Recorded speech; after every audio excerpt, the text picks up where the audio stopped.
Thank you. Can I squeeze by you, madam?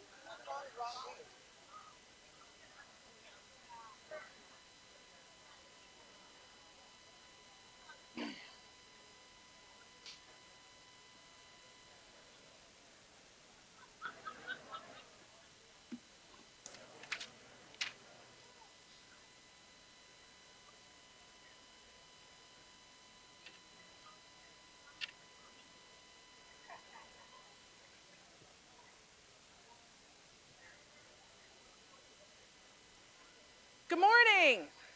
Nobody can hear me. Good morning. That was impressive. Can you hear me? You cannot hear me, can you? Am I mic'd? Oh, well, good. Welcome to, you got me, Mark? Welcome to, can you believe it's 2017? Yeah, I hear applause. That's good. That's good. Welcome back. I hope that you all had a wonderful holiday and happy New Year. You know, this is an interesting time of year. I think when we talk a lot about the transition from one year to another. And it always makes me laugh because when you scroll through social media, there are some people who say, good riddance 2016. Are you serious? Another issue. We can't wait to move to 17. There are other people who say, 2016 brought us so many wonderful things, and I just can't wait for 2017. And there is something all the way in between. But you know, it really doesn't matter because life is just life. And there's no period that doesn't have some challenges and some things to celebrate. So I thought about that over the break. Many of you know that we flew to Boston to see our family, and then we were going to drive to upstate New York to see Russ's family and get them all in so we could make everybody happy, right? So we flew in at 1 o'clock in Boston, and by 3 o'clock, my mother was in the ER. She's fine now. She's okay. She spent 7 out of 10 days in the hospital. So while that sounds horrific, she's good, and we spent a lot of time together, far more than we would have had we just done the opening thing and then jumped in the car and run to New York and done that again. And so I think it ended up being a very, very good thing, although it is certainly not the holiday that we pictured. I don't think I've ever spent that much time in a hospital room, but met a lot of nice people. She's much healthier now, and that's good. So I hope that your holidays, although sometimes surprising, had a reasonable mix of and I choose to dwell on the that's good. I understand that we have challenges, but I do, as I think you probably know at this point, choose to look at things positively, and I'm really excited about the future. So I appreciate you coming today, absolutely. So today, I thought that if we get this right, there we go. I thought we would do kind of what they do on Facebook and say, you know, that fall of 2000, no, I'm just kidding, we're not going to do that. We're going to look back at what happened in fall of 2016, recognizing there were some wonderful things and some significant challenges. And then we'll look forward so that we know what we're focusing on this semester. There will be no surprises, I promise you. It's everything we've talked about in the past. But I do think this is a great time to pause and reflect. You know, one of my biggest goals this first semester is just to get to know everybody and for you to get to know me. And you probably know, you know a lot about me, I think, at this point. You probably know that I like go a little too quickly. I get like, you know, somebody once compared me to a bee. Like, I'm always, or I'm dead. I mean, there's nothing in between. So I really have to force myself to stop and reflect. I always have to do that. So I want to take a moment and kind of reflect on where we were last semester and all the things that we accomplished. Lots of people have asked me, so how long have you been at CLC? And I say things like, hi, Nakia, nice to see you. Thanks for coming. I say, well, I think it's been 6 months after I count. But in some ways, many of you have heard me say, it feels like 6 days. And in other ways, it feels like 6 years because we have really jam-packed a lot in one semester and not always due to our own choice. So as we reflect back, what did we do? Well, we had a lot of transitions in the fall of 16. I'm one of them. You know, Doug is one of those transitions. We lost a lot of great people for a lot of reasons, brought some new folks in. Transitions are not easy, and this college is no stranger to transition. A lot of people also ask me what my biggest surprise is, and I'll tell you that later, but one of my surprises is really that you have endured tremendous transition and change at this college. And all colleges do, but you really have, and you have a fabulous attitude about it. And for that, I am very, very grateful. I know it doesn't come easily. So lots of transitions. You know that I've spent a lot of time listening and learning. My goal was to talk to 80% of you this year, one-on-one, have conversation. I'm not there yet, but I'm going to be there. I promise that. So those conversations are so valuable to me. I learn not only about you, but about the things about the college that are not written down anywhere. And there's a lot of stuff that is just not written down anywhere. But I'm starting to get there because, oops, hang on, I don't know what's going on. Can you, George, how do I go back? I've never seen a pointer that looks quite like this. All right, so let me go back previous. Oh, do you see that face I just made? That's my mother's face. When she looks at things because she can't see anything. There we go. I never used to make that face, but I do now. She caught me in the hospital. What are you doing? I said, nothing. I don't know what's happening. How about you just nod to me? I'll just come over there. As long as it doesn't go by itself, we're good. Okay. So we really don't even need this thing. But so we spent a lot of time getting to know one another, and I absolutely appreciate that. And I've learned there's a lot of stuff that's just not written down here, but I feel better because now, if Jeff's in my office and he says, did you know? There was a period of time where everything, my answer was, no, I did not know. Everything. Occasionally now, I get to say, actually, I did. So that's good. I think I'm learning, and that's a good thing. So it has been amazingly enlightening to me about the work that happens here. And I could think about 100 different events and efforts that have taken place on this campus that you don't have time to do, that you didn't have to do as well as you did. And they happen over and over and over. And you really need to know that I'm seeing those, and we recognize them. We appreciate that work, absolutely. We've been working a lot on communication. I'm not sure that I know we're not there, and I'm not sure we ever will be. But we've been working a lot on how to communicate things. And I want to thank those of you who have called me out when I've screwed up. And that happens, and I asked you to do that. And it makes me very happy when someone says, hey, that email that you sent out? I think you meant well, but there's this little problem on the third bullet. And I go, really? Didn't think of that. So I'm trying to fix things like that. And I really appreciate that. I'm doing that via communication, via email, and trying to put things out for vetting. And I know that you are all part of that effort, and I'm very grateful. So communication is always going to be a top priority for us, and we need to find a way to do it better. It's hard to make everybody happy, you know that, because I'm sure that you just love my frequent emails, right? You are such liars. You are. Well, I need to know what you want to see in those. I'm not calling them weekly emails, as you can see, frequent emails. They're really me forcing myself to look back and not forget everything that's been done and all the celebrations we should be having. But as you know, on one of those, one of you called me out and said, your emails are getting a little bit long. So I appreciate that. I'm trying to keep them tight. So communication's got to be a two-way street. Let me know what's working. Let us know what's not working. And it's not just communication between us, but between you as well. So think about if you're concerned that people don't understand what you're doing, and I've heard people say that, oh, nobody understands this particular department. Let's find a way to share what's happening so that we're communicating across the college as well. We need to do that. We spent a lot of time repositioning the college with respect to the budget. This was some very challenging work. The work is not done, but you really need to think about this as a tremendous success. There was an extraordinary amount of conversation that happened. If there's one thing I've heard many, many times, and I will take this opportunity to stamp out the myth, no, I won't stamp out the myth, you know that, I won't, is that decisions are always made, or have already been made when we say, I need some input on. I've heard that. No, you've already decided. Trust me, if I already decided, I'm not asking you for input. I'm not going to do that because I think I would be the most frustrated if the decision had already been made and someone came to me and asked for my input and I totally wasted my time. I will never do that to you. I promise you, I am generally clueless. I have not made very many decisions, and I'm asking for your input. And you have given it, and that's been great. So part of that repositioning was a tremendous amount of input and we've got work to do. It was painful. We know that you feel the way that those budget cuts feel. We know that now we're dealing with these gaps that have been left, and while we're very pleased that we didn't have to lose more positions, we've got to figure out how to go forward in a very positive way. So we've got some work to do, but I think you need to think about this as a success.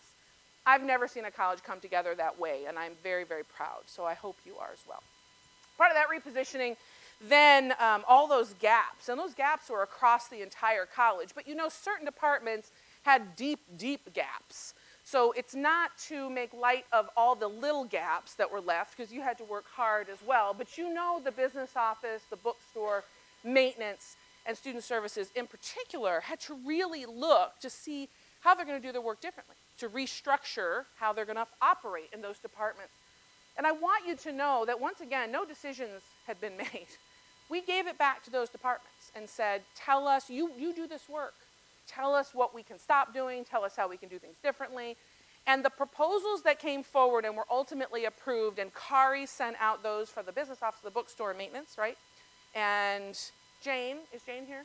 Sent out the one for student services, came from those departments. Now, I'm not going to say they're perfect. Of course they're not perfect. But they are the result of a great deal of work. And we have to thank our colleagues for that, because that effort is for this college. So we'll be implementing those things this semester, but I want to thank them. Even though most of them are working right now, I want to thank them for doing that work. It's been great work. There were lots and lots of student achievements, and we could talk about lots of them, but we won't spend a tremendous amount of time, whether it's athletic achievements or our first student art exhibition. Casey, are you here? I bought that bowl. Yeah, see? We have some really talented students, and your student came to me and said, I see you were interested in my bowl. Would you like to purchase it? I mean, it was great. Tremendous student achievement. And we have very special students. And sometimes we get so busy, it's easy to forget. Not for you, but for me, it's easy to forget their talent. So part of the reason I pause every week is to think about what wonderful things are happening here. So lots of student achievements. And you know that this focus on enrollment has continued, and I think it makes everyone's a little nudgy about enrollment. If it could be a 4-letter word in higher education, it would be. It's not, but it probably should be. I want to tell you that your focus on enrollment is bearing fruit. We don't know where we're going to end up for spring, but right now we appear to be down by about 2%. That's good. Hello. That's good. That's really good. That's good, and that's including concurrent and face-to-face and online, the whole bit, about 2%. Keeps us within our budget goals we expect. We'll see how things look in the next few weeks. That is great news, and it doesn't just happen naturally. You know that. It used to be in community colleges, we just kind of sat here and said, hey, come on, and there was no effort. We just waited for them to come. That doesn't happen anymore. You are calling students. I called 37 students. That was great fun. They're never happy to talk to me, let me tell you. But it's wonderful to hear from them and what their challenges are and to recognize that. So that enrollment work is very, very much appreciated. Please understand that. So this all happened, and many, many more things, right? We could continue listing all the things that we did in 2016, fall of 16. But I think we can agree it is a healthy list. Would you not agree with that? Okay. So I decided, because I do those crazy emails, I took them all and I stuck them in a Wordle. I haven't done a Wordle in a long time. I thought, well, I have to do some checks and balances myself and ask, am I sending the messages I really want to send? Now, trust me, I don't count the number of times I say things. This just counts the number of times I've used certain words and puts it in a cloud. But I thought, I'd like to see what it is. So I cut and pasted all of those that Deb very kindly puts up on SharePoint that I'm sure nobody reads. I cut and pasted them all, and I dropped them in there, and this is what came up. And I was pleased about a couple of things. CLC is prominent. That's good. Students are prominent, although way up at the top, you see under it says no, because these are the things that I'm learning. I know now that we are talented and blah, blah. So that's that word. A couple below that on the right in black. This morning I spent a lot of time staring at that going, why am I using the word bake all the time? I don't bake. I mean, what bake? And this is back to the fact that I can't see anything, and I had no glasses on. So I was going, bake, bake. And then I realized it's just a funky font. That's take. So I did bake baklava, but that's about the only thing I bake. It didn't show up in the word. So these are the top 100 words. I think it's critically important that the time we spend is absolutely focused on students. We see that. And so it's very important to me. I try to spend a lot of time in my head thanking you for your work. That is very sincere, and I'd like you to join me in thanking your colleagues for your work, because I don't know a group of people who work harder than the folks here at Central Lakes College. So Nakia, don't tell any other college that. We work the hardest here. Great folks. So I'm glad that's there. And you can see the bottom line is we spent way too much time talking about the budget. That's not going to be in there next time. And I'm pleased that it's clear to me, in my mind, that my feeling that we have enormous strengths, reflecting that word great, I guess I used that word a little too much, came through in those emails. So I want you to know that I need feedback on those. I need them to be useful to you. I'm not doing them for my purposes, although I do use them. So we've had a really busy fall semester, and I think some key themes have come out. We're focused on students, and we're coming together to make things even better. Okay, so that means, where does that leave us for the future? We've got plenty to do, and only another about 6 months to do it. No problem. It's easy. Look what you did last semester. We can, no problem at all. The first thing we really have to do is implement all those budgetary changes, and I have to say, I cannot underscore how much work is yet to come. In a lot of ways, we kind of waited, all of us, me included, to figure out what we were going to do with that budget. We breathed a sigh of relief, some of us, when we saw that, but now the work is happening. So we've got these great plans, the restructuring of several departments, and we have to implement those plans and give them a fair chance to work. And I ask that you support those teams. I know I will, I know you all will, so that they really can give their plans an opportunity to be successful. Will they be perfect? No, of course they're not going to be perfect. But as suggestions come forward, their supervisors are going to keep lists of those suggestions, and like everything we do at the college, we'll continue to refine it. But we're going to execute those plans, and that way, I think it's very important that we're not just looking to the past. You know, we lost this many people, this is so frustrating, but we're looking forward in a positive way, recognizing the challenges, but we really have to be looking toward a bright future, and it is absolutely bright. So we're implementing those plans. The other big budgetary plan that we will implement, which will be challenging, is the changes to the schedule. You know that, right? So starting today, in the coming month, the faculty will be working with their deans to develop a new schedule. And we want that schedule, we need it to be tighter, to have full loads. We need it to be much more efficient. And that's going to be hard work. But I can assure you of two things.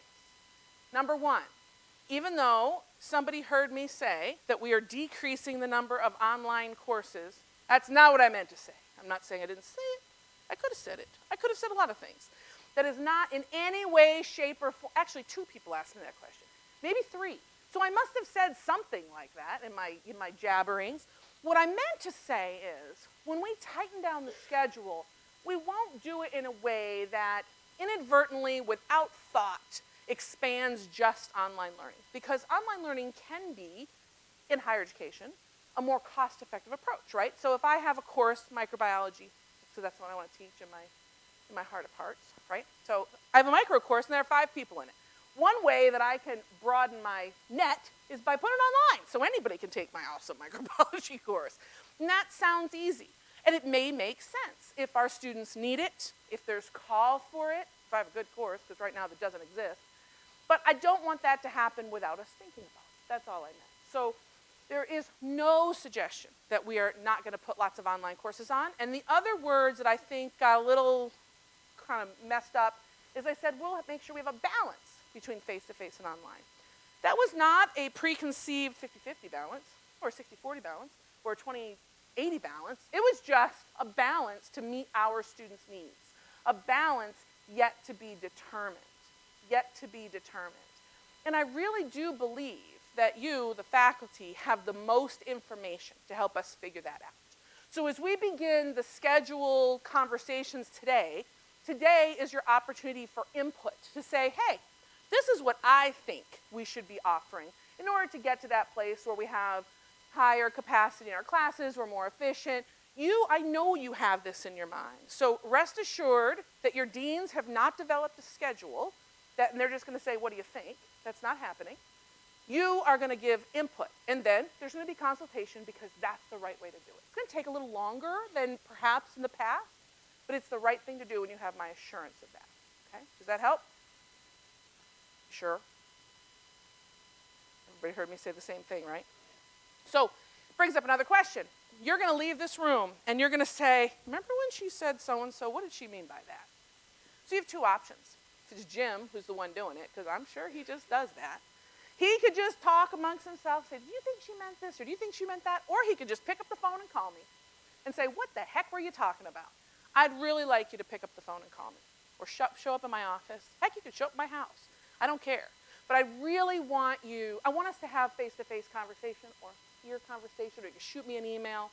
So please let me know as we go through this if questions arise. You need not figure them out on your own. Does that help? Okay. So we've got that bit to do. We also have this issue of our org structure. You know that in August I told you that one of the things that I had heard when I transitioned is that our organizational structure, and is Becca here? Becca, I'm really sorry. We're about to talk about you, but it's not really about you. She's good. Everybody said to me, that position Becca's in, Becca's great. They all said, Becca's great. It's not about Becca. They all said that. That position is a problem.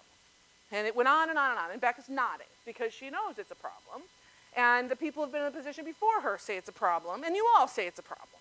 So I said, well, when things settle down, which I suspect will never happen, when things settle down, we'll look at the org structure and see if we need to make some shifts.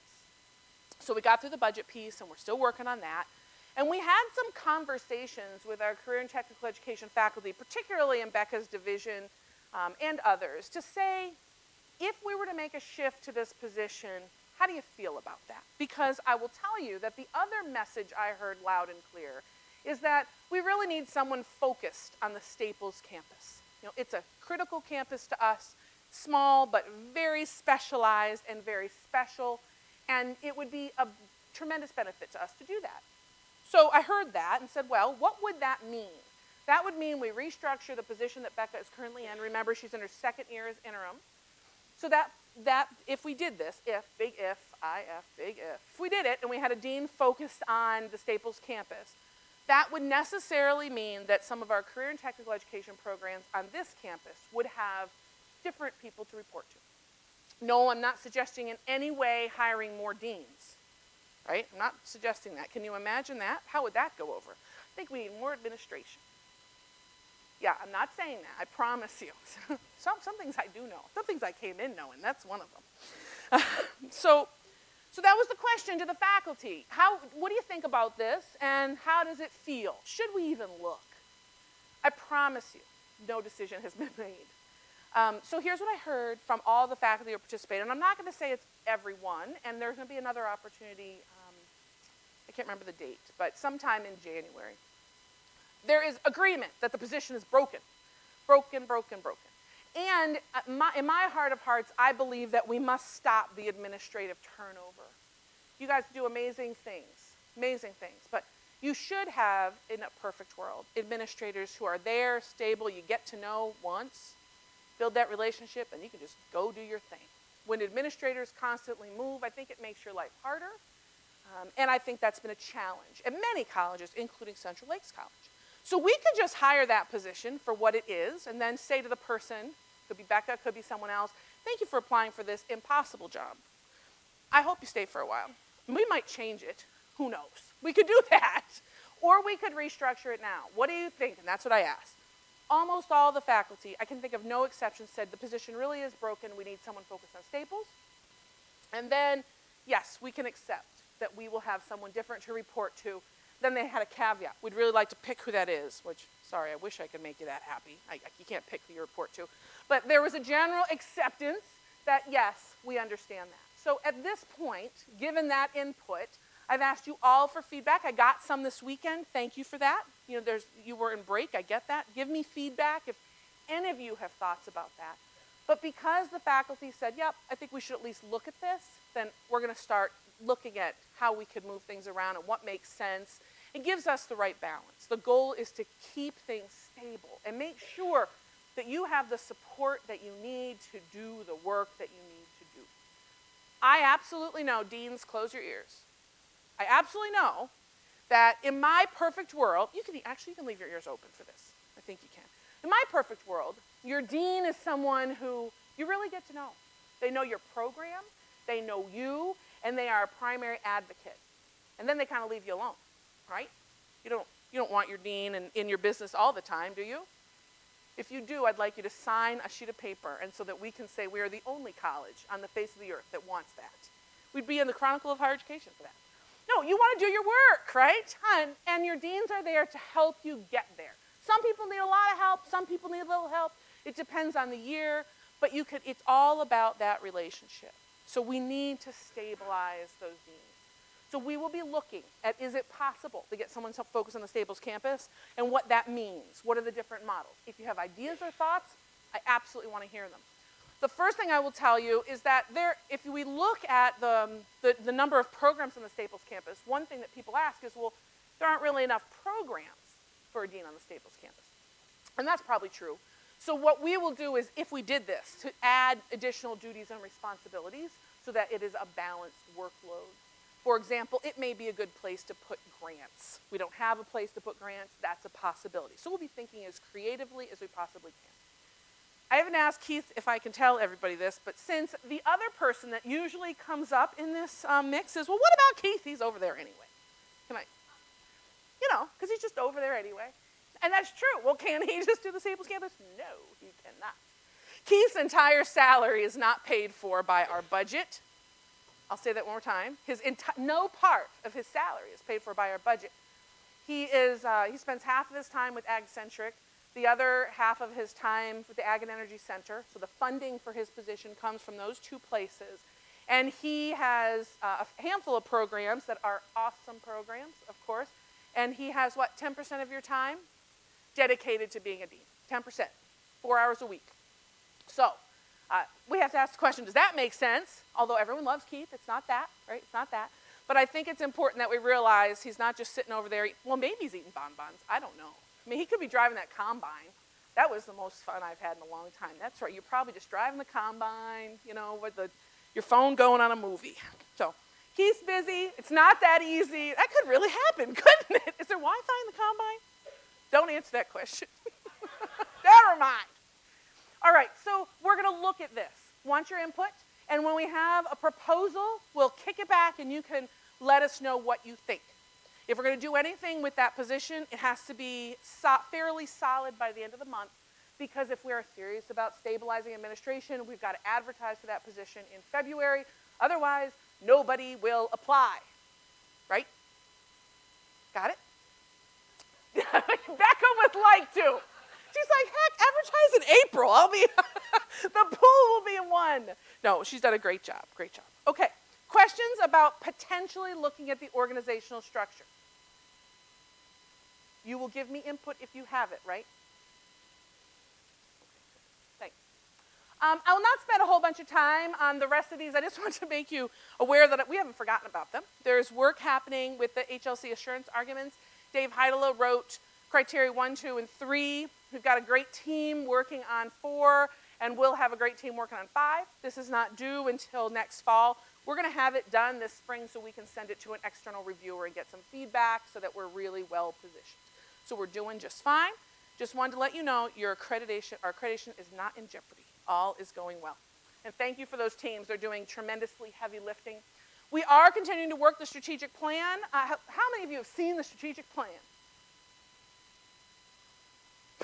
Your faces. I wish you could see your faces.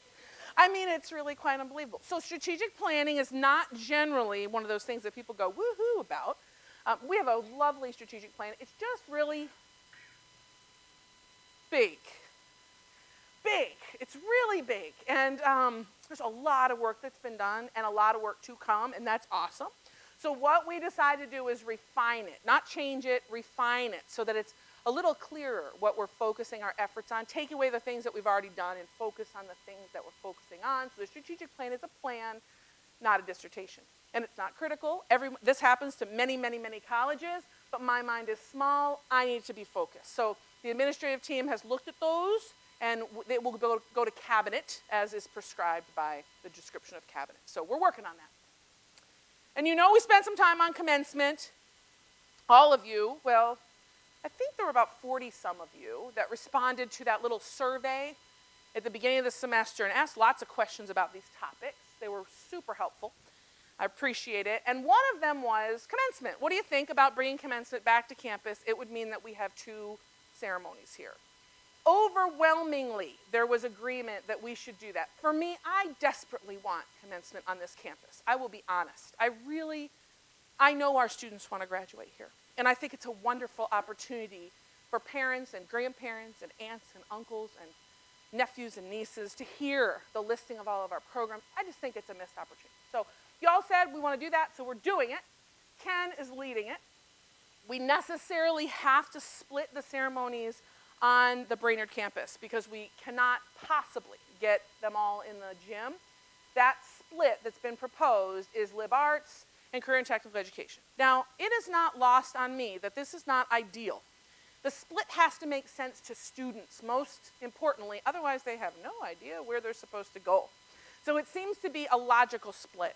But some people brought to my attention that in this campus, as well as in other campuses, because there was a merger, and because there may not be great understanding about the liberal arts world from the CTE area, and the CTE world from the liberal arts world, this may be seen as dividing you.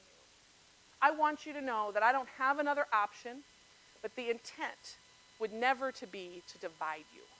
So if anyone's feeling like, that was a terrible idea, we need to know about it, because if there is an unintended consequence, we need to bring it to the forefront. At this point, we can't think of another option, but that is not our goal. I hope you understand that. With the 2 ceremonies, we would ask that you as faculty go to the ceremony that has the students with whom you most identify, at least. Would love for you to go to both ceremonies, because it's going to be a ball, let me tell you. I love graduation. You are welcome to come to both ceremonies. The more the merrier. But at least please go to that ceremony that you feel that you are most connected to. There will be seats for all of you at both. Their ceremonies will be short. Ken, how short? Hour to an hour and 15 minutes, I promise. In and out. There's no reason that cannot happen. So if you want to come to both, you just have to commit your evening. We will make it well worth your while. We'll stand on our heads, spit jelly beans, the whole thing. It's going to be great. Okay. Pardon me? Well, you know what? It's interesting because we talked about, and the model I'm familiar with is bringing pizza in between. So we could do that if we can find a place to do it that way, because then it is a problem if you decide to stay for the whole thing. So we can certainly talk about that if there are people who would like to be there for both. And certainly we will have folks and people need to. So yeah, we can figure that out. Good? Commencement. So we're going to work on commencement, bringing it back to campus. Okay, questions about that? You sure? Okay. All right, so, in all of this, we could spend our time just talking about the fact that we have a lot to do, and that's never going to change. I wish I could sit here and tell you that these are the hard semesters and the rest will be easy. I would be a lie. It's always hard. The work we do is hard. It's awesome. It's rewarding. I would do anything else, but it's always hard. We are working for students, and we're working to change their lives. We know that. We talked about in August that we build futures. And I showed you this little kind of pyramid and said, when I came here, I knew that we worked for students in blue, we had passionate college community, and we had this powerful mission to build futures. And that is what drew me here. And the most surprising thing to me, what people always ask me that, how long have you been there? And what's the most surprising thing? I'm not sure what they think I'm going to say. Like, generally, you were pretty upfront. I was not real surprised about a whole lot of things. The budget was a bit surprising. The scale. But anyway, all is well. No, what was most surprising is I knew how hard you worked. I knew how committed to students you were, but I still underestimated your commitment to helping students improve their lives and your willingness to go above and beyond surprises me each and every week. That's what surprises me. So when we think about it, and in a good way, obviously. So when we think about all those tasks that we have to do, I have to ask that we not just talk about the tasks. Yes, we have to maybe reorganize. Yes, we have to balance the budget. Yes, we have to focus on student success. There are a million things we have to do. The question is, what's our priority with doing it? I assert that the most important thing that we can do as an institution is to focus on, and these are just the most recent Twitter shots. They are horrific, and I know that. I mean the quality of the shot, not your smiling faces. We have to focus on this. Because the work is always going to be challenging, always, we have to focus on building relationships with one another. We have to focus on getting to know each other outside our jobs. It is not just a nice thing to do, it's absolutely essential. This is the strength, and you are the strength of this college. Those are not just words, it's the truth. So I need your help. I need you to think about what are the relationships that you have at the college. You have some awesome relationships, but if you spend a little time reflecting, I bet there are some that you could strengthen, repair. Maybe there are people you just don't even know. The relationships have to be everywhere, and I need you to help me work on building these relationships. You know, I shared with you one of my favorite things that Maya Angelou said a long time ago. She said, in my lifetime, I've learned that people forget what you say, they forget what you do, they will never forget how you make them feel. I ask you to just pause and say, you know, can I change the way people feel at this college? Forgetting the baggage of the past, forgetting the stuff, there's stuff in everybody's life. Forget it. And ask, what can I say or do for someone near me? Do the whole pay it forward thing. I promise you it will pay off in spades. I need your help doing that work, building those relationships. And to do that, we have a community building team. They got together right before the break, and they're going to talk about how we create a culture here that really takes all those wonderful things and brings them to the forefront. Not build something new, but to say, we care about students, we care about each other. We need to feel as a team despite the fact that we're darn busy. They're going to help us do that. They're probably going to ask you to participate in some stupid things. Probably. Some of you cannot do it. I promise you can't. I know you can't. I'm one of those people. I have a really hard time with stupid things. But I do them because I love them when I get there. That's the bottom line. Please participate. Not in all of them. Please do the picnics and do the, well, I don't know what we're doing. I promise you they will pay off. And I promise you, if we say, yep, we had a picnic, it sucked, never want to do that again, then we'll take that as input and maybe ban picnics. It could happen. No decisions have been made, okay? We've got to build this community. It is the strength of this college. And then finally, all of this helps us ensure that our students are successful. And my last card, I totally lied about how long I was going to talk. Lied. We're not going to spend a lot of time today talking about student success, but I just want to say this. I saw Jane lurking. Jane, are you lurking? She's down the hall lurking. She's in the hall, I promise you. Jane is leading our student success committee. I understand from our last conversation, it brings up a lot of questions. What is this thing? Whose job is it? You know, isn't it students' job? What do I have to do? We can do student success in a lot of different ways. It is simply that students must be successful. It's their job to be successful. We will never, ever compromise rigor, ever. But it's our job to think about what structures we have to put in place to help them so they have the tools to be successful. And that team is going to be coming forward with some recommendations. And you know, I really appreciate both of the teams came forward and their first question was, do we have a budget? It was pretty impressive. I said, no, you do not. No, you don't. But because we don't know what it's going to cost. We want you to come forward with some cost-effective ways to make a big difference. And we'll see what they come up with, but I'm very excited about it. They have been asked in both cases to fully vet to all of you so you can give input. You can be as much part of it as you want, give us feedback, make recommendations, and then we will implement some strategies. So we've got a lot of work to do, but I can't tell you how bright I know the future to be at this college. Not only did we have lots of great things going on, I weathered my first minus 23. Pretty impressive. Yeah, I did. I have not made brown snow. Mark said I need to make brown snow. I was a little alarmed by that because I have dogs. And when you say brown snow, I didn't know it was coffee being thrown up in the air. I'm all about brown snow now, so I have to do brown snow. I saw my first, what's it called? Sun dog today, which was awesome. You know, I came from Boston where things are lovely, a little gray. I was happy to come back to cold and crisp and bright. just very, very happy to be here, and I want to thank all of you for what you've done for me this semester. I know it takes a lot to trust and get to know. Keep it going. We are going to do some great things together. So, thank you.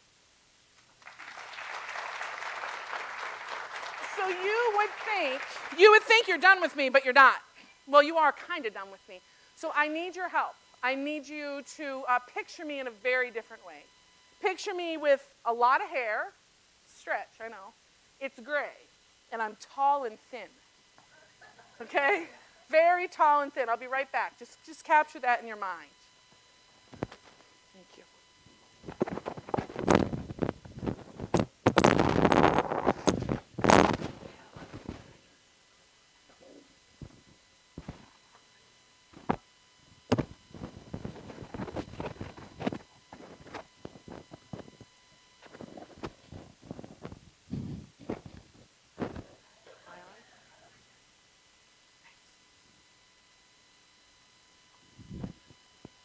Okay, I'm Doug.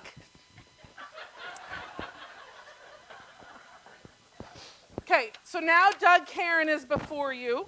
Tall, thin, gray, and with a Hawaiian shirt. I couldn't find any moccasins, so he's wearing heels. So I'm Doug for just the next few moments. He wants to know that he hopes you all had a great holiday and you're able to relax. He says he's sorry he's not here, but he has surgery today in St. Paul in just a few hours. Many of you read, I'm sure you read all your email, that Doug's unbreakable hip replacement plate snapped while walking across the kitchen. So he is having that replaced today. And outside, Trudy, I don't know where Trudy is, outside our doors somewhere, Trudy, is it over on this side? There's an easel with a notepad. If you want to make a note to Doug, we will make sure that he gets those, his well wishes. You know, one thing I'll tell you about Doug, he really wants to be here. He really wants to be here. And I'm very grateful for that. So he says he's sorry he's not here. He cannot wait to have a new hip. He says when we do our scheduling work, we have to develop a tight but realistic schedule. And we talked about that. We would like to pilot that year-long student registration. And this is really on the student side of things. We already do our faculty and our course schedule for the year. But wouldn't it be nice if students could register for their entire year? We're going to look at that. We still have some things to work out. We need to make sure that it's not going to create problems. So it's not a foregone conclusion, but he's looking at piloting that. So if you have input, let him know. And we will continue to offer that, to look at that balance, loose balance between face-to-face and online offerings, because we absolutely have to have both. He wanted me to remind you that we're taking a two-pronged approach to recruiting. You know, that was the big word that was the one we talked about last time. And I'm glad he brought this up. Thank you, Doug. I appreciate that. So we're taking a two-pronged approach. As Jane said, one is our advisors are going to be working with our faculty to recruit into our programs, which is a tremendous benefit. I'm very excited about that, and we want to thank you them for that. But also for our college-wide recruiting, we're looking at a model where hopefully we can work with our underloaded UFT faculty and maybe some TPT faculty. And we appreciate those conversations. We have some more conversations to have to make sure that things absolutely do work. And in order to make sure that we can execute this the right way and we're not rushing things, I want you to know that we've decided to put in a half-time, a temporary half-time recruiter for part of this semester. We need to make sure that we have enough time to have all the conversations that we need to have without losing our presence when we go to Minnesota education fairs and high schools. So we're going to put in a little bit of just a temporary fix so that we can make absolutely certain that we have a good transition period. So we're excited about that. And that suggestion really came from the student services staff. So thank you for that, and we're excited about it. He wants you to know that we just have a few program reviews to do, a few. We were scheduled to have 9. There were 15 that didn't get done last year. So now we're doing 24 or 25 in 1 year. It's not great, I promise you that, but it can be done because you developed a nice new template for program review, and in the shared governance minutes, we agreed on it and specifically said these will be brief. These will be very, very brief. To me, the best program review is like 3 pages, tops. There are bullets and tables involved. This should not take a long time. It should be, these are my strengths, the strengths of my program, these are my opportunities, these are the resources that I may not have, that I need. So that work will happen, and we're excited about that. He said we're going to be focused on retention, of course. He asked that you try to become involved. You know, I asked you at one of the town halls, think about something that you haven't been involved in, an event you haven't gone to, a committee that you might like to be involved in, and take a chance, because we need input in all of these different activities and initiatives.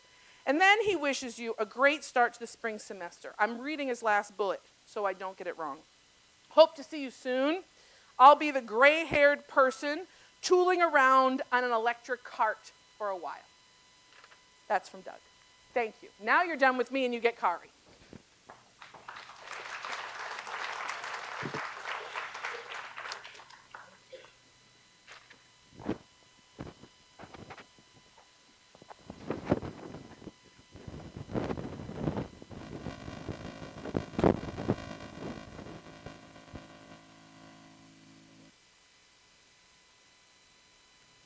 Good morning, everyone. There is absolutely no way that I can really follow that, but I just have a few key updates that I want to pass along. It's always nice to have a few minutes with people as opposed to sending out emails. So there may be a little bit of repetition to this, but it's nice to just be able to share it in person. So first, just a couple updates on budget. As you know, in fall semester, we loaded 50% of the operating budgets, and it's now time to load the remainder. We talked about it at fiscal facilities. We had a good conversation and decided that we're going to send out an email. I'll get that out today, and just ask people, are you planning on this second 50%, that we kind of held back?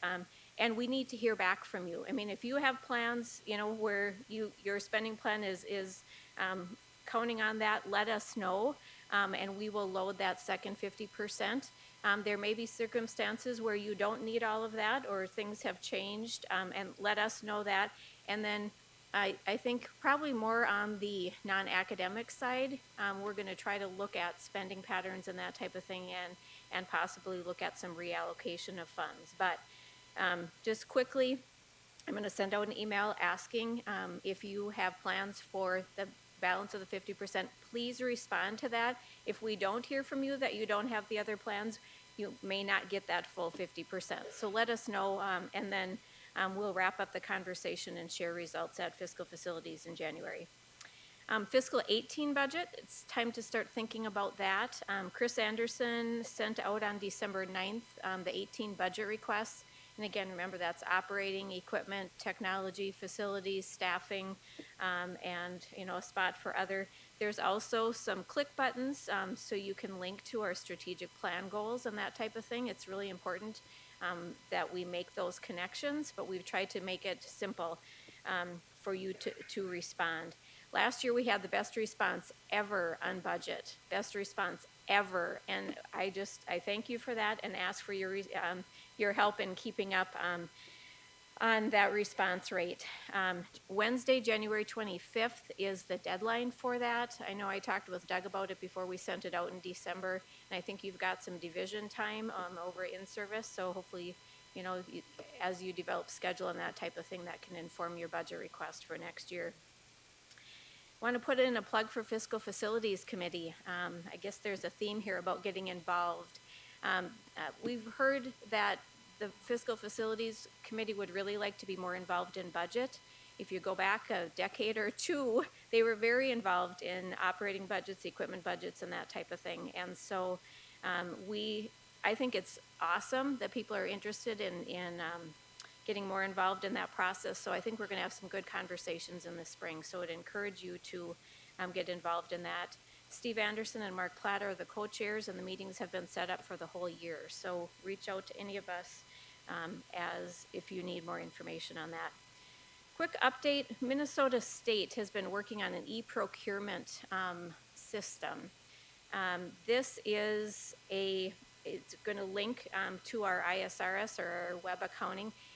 The idea is that it's going to have like an Amazon shopping cart. And we will have to populate with the purchasing that we do here at this institution. So we're going to be starting that work spring semester.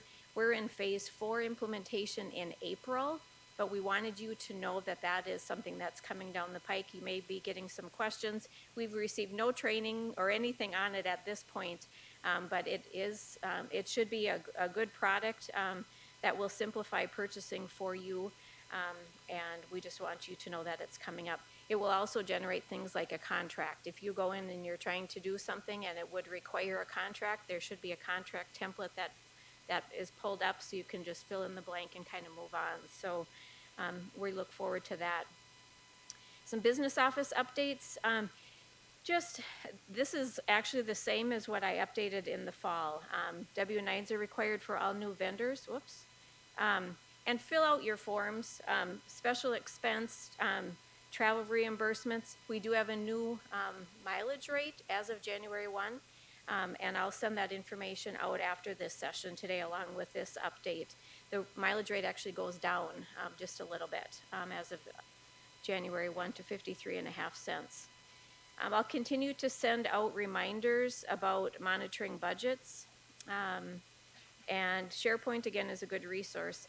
I added something on accountability. As we were working through some of the reorganization, we're finding the business office is spending a lot of time tracking down people, making sure we've got documentation, filling out the appropriate forms and whatnot. I know that's not the most exciting thing, but it really can create audit issues for us if we're not following our process. So we'll just ask for your help on that. And what I'm going to do is try to do some communications out on various business office procedures as a reminder, because that's, again, one of those things that we don't have a lot of time to do training on. So, and if you have ideas about how we can improve communication on that, I'm certainly open to that. Some business office staffing changes, and these have been communicated, but just as a quick reminder, Bianca Weifels, who had done purchasing, has retired as of December 31st.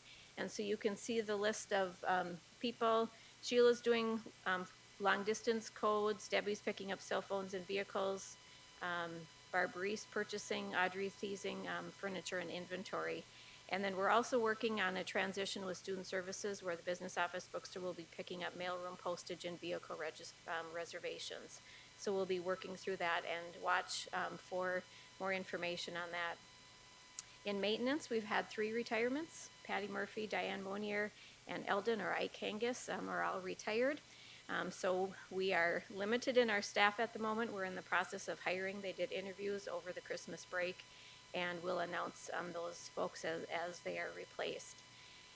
And then again on the facility side, and I did send out an email on this in December, but there's some facility changes that are coming. We're going to clean the rooms. EMS is our facility scheduling software, and maintenance will use that to identify what needs to be cleaned.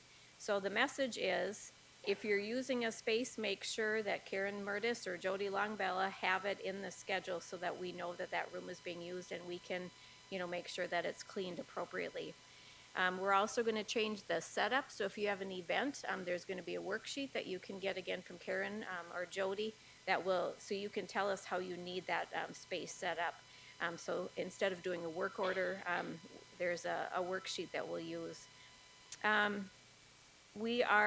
Maintenance is going to be cleaning general areas on a weekly basis, and we'll make some vacuums available in locations around our campuses. Maintenance will service those and whatnot, but we'll get more information out on that. Trash cans. Again, this was communicated. We tried to do this a couple years ago, and there just wasn't a whole lot of support. It seems like there's a lot more support this year. If you could put your trash can outside your office door, actually put trash can and recycling outside by 5 o'clock, then maintenance will empty it, and we will keep trash and recycling separate, and then you can return it in the next morning. That will be a huge time saver. If you have food waste, please set it out. So we can, Jim was obviously helping with this, we can avoid odor and or rodents. So we just want to make sure that we, be aware of what's going in so we don't have any of those issues. And then classroom setup, just encouraging folks as you use spaces, put it back the way you found it. I think it's just good practice, so the people coming after you can find it in a kind of that standard setup, and it also helps maintenance as well. Quick update on food service. We are doing food service requests for proposals for both campuses this spring. We asked for volunteers, and I know that they've already been selected and have come forward, so we'll begin that process in the spring. And vehicle use. For safety reasons, we really need to know if you're in a state vehicle, who's in that vehicle. And I think that we haven't been doing that. And so when you check out a vehicle, please be thinking ahead so you can leave a list of who's in that vehicle. It's something that we just really need to do, and Amy and Gail have the forms ready for you to use. And then a thank you. Hera mentioned this earlier, but Maintenance, Bookstore, Business Office have worked really hard to bring forward some ideas on how we can do business differently. We need to continue those conversations. And I also want to thank the college community for your support of those changes. Working together, we can and are achieving great things. So thank you so much. Have a good semester.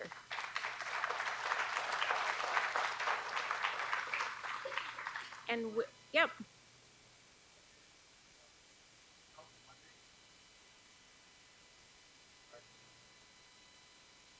We haven't set a specific date, Myron. Set a date? Yeah. The recommendation from maintenance was that we start on Monday, which is the first day of the semester. Is that doable for folks? Awesome. Yep.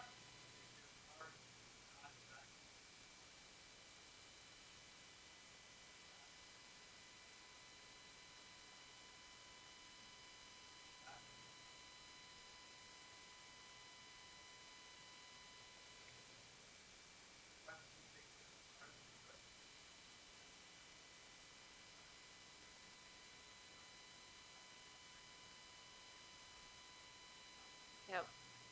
Okay.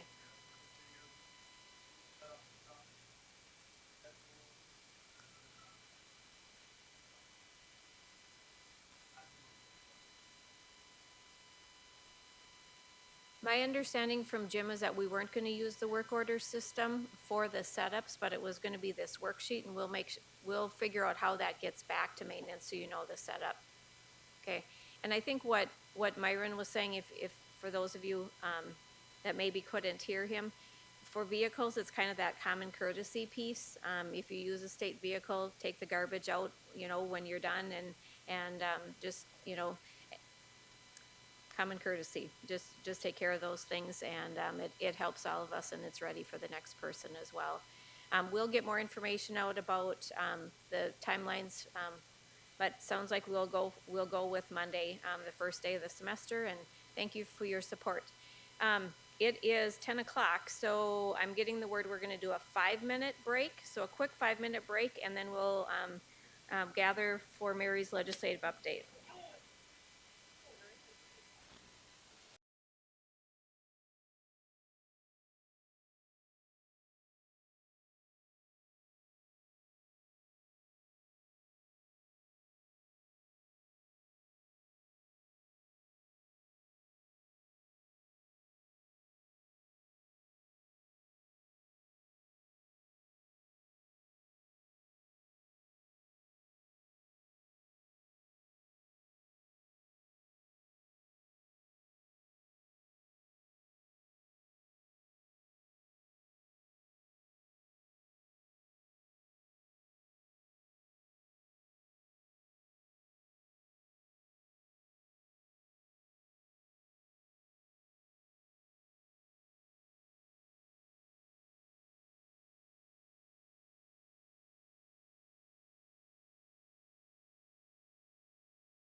Me. Anine Boujou, I'm Mary Sam, Director of Equity and Inclusion here at CLC. And before I begin my presentation, I just got to tell you, I went outside the left side of the theater here, and I don't know who in the heck I ran into, but I really got into a battle. I've got flour on my face, dough stuck in my ears, and I really had kind of a fiasco with a couple of old timers, Norwegian old timers. Today is about inclusion. It's about equity. It's about learning a little bit about more about each other. Eh? I think that's how you say it. Eh? I'm also Canadian Ojibwe, so I can say that. Eh? Right? So we're going to take a little bit of a break here, a little bit of a surprise for our new president. We'd like to welcome back to CLC Hilda and Lena. Oh, hello everyone. Look, they're so happy to be here. Yeah, there must be another in-service today because they wanted lefse. And of course, Lena and I, we make the best lefse. Yeah. Oh, I just had a little bit of something before we came in to take the edge off. Oh my. Hello.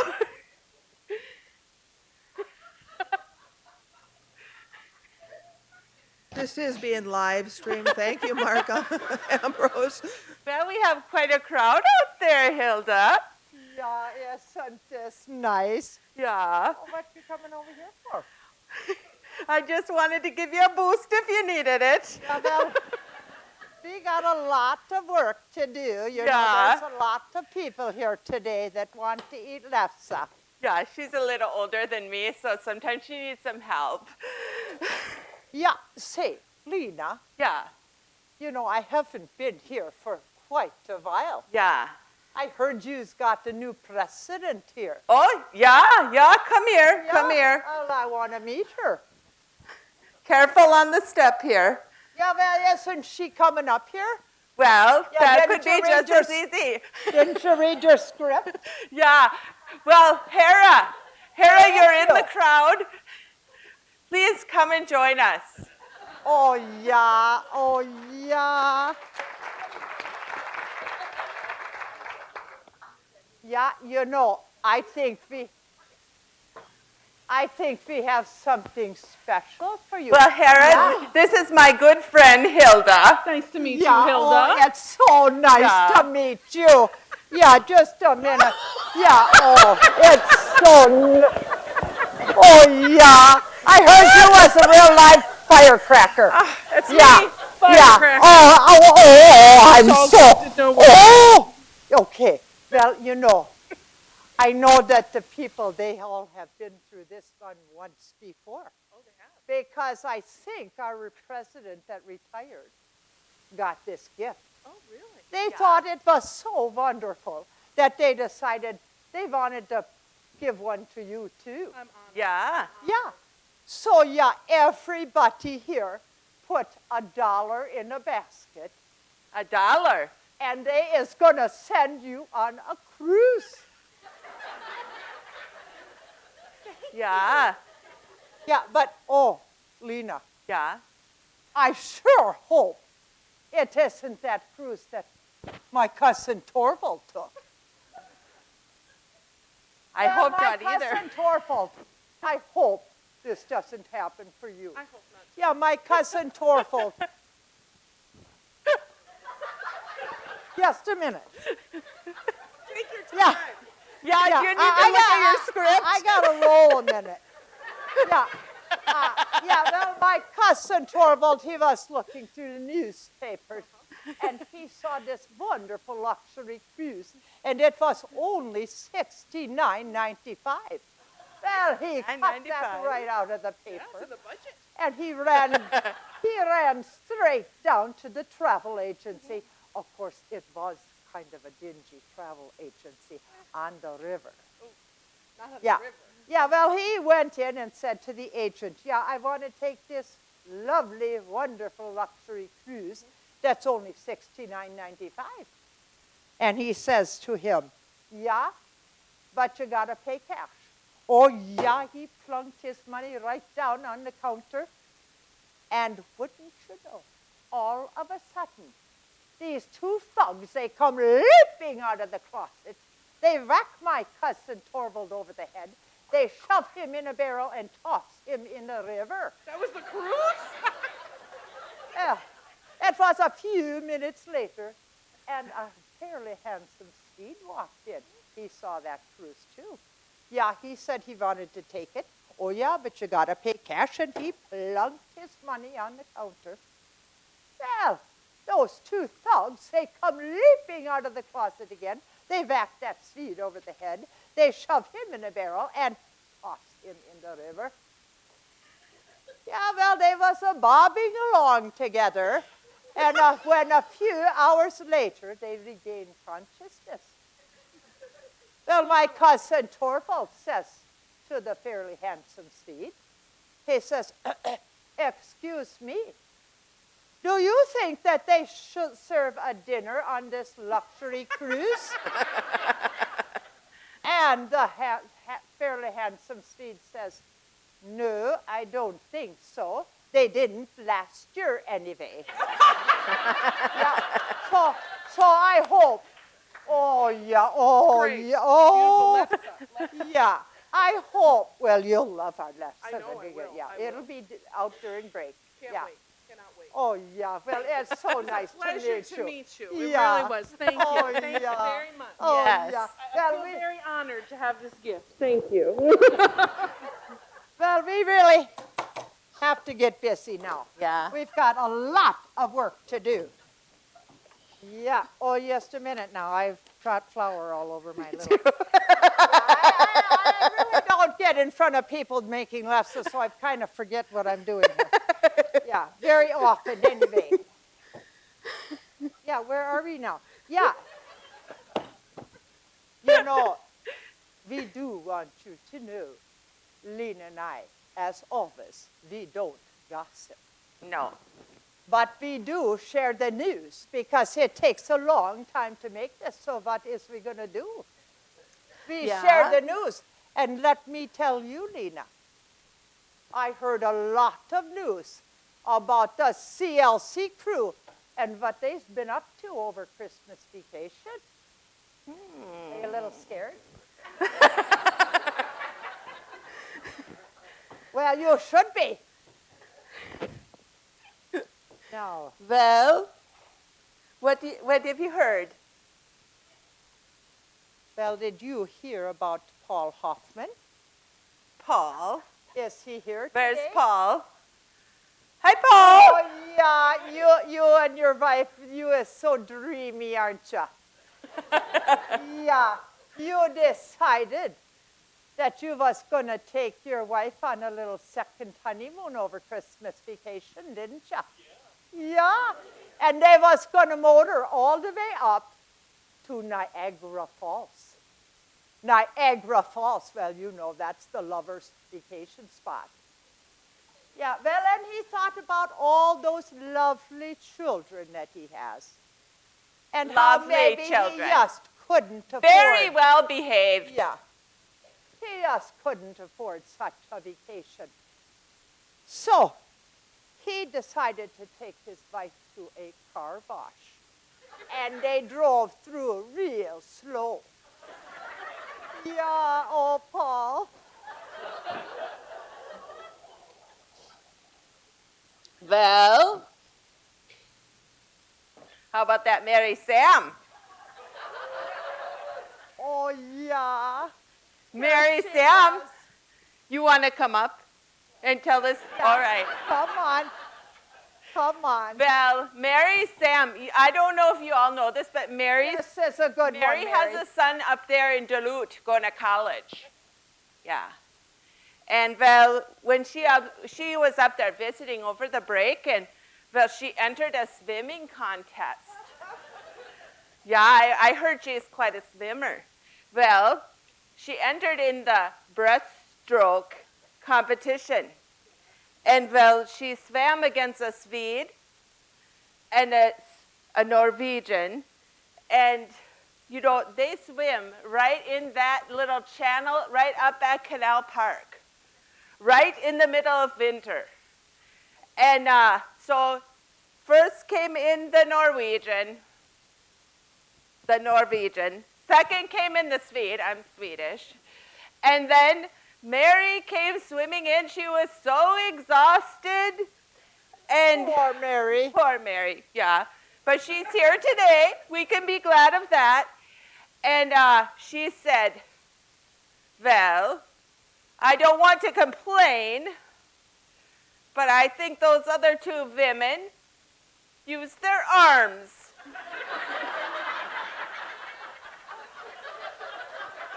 Poor Mary. Poor Mary.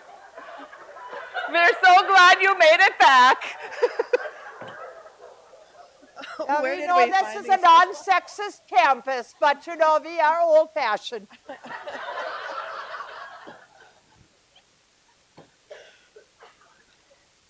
Well, Well, I wonder if that Deb West is here.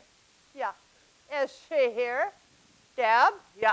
Oh, yeah. I see her. She's trying to sneak Yes, out she- back there. Raise your hand. Oh, yeah, there you is. Yeah, I heard that you was going to be retiring soon, too. Yeah? Oh, yeah. Well, you know, they've become awful dreamy, too, with the new retirement coming up and all, because they're going to spend a lot of time together. Yeah, with aren't JP. you? Yeah. Well, just a minute.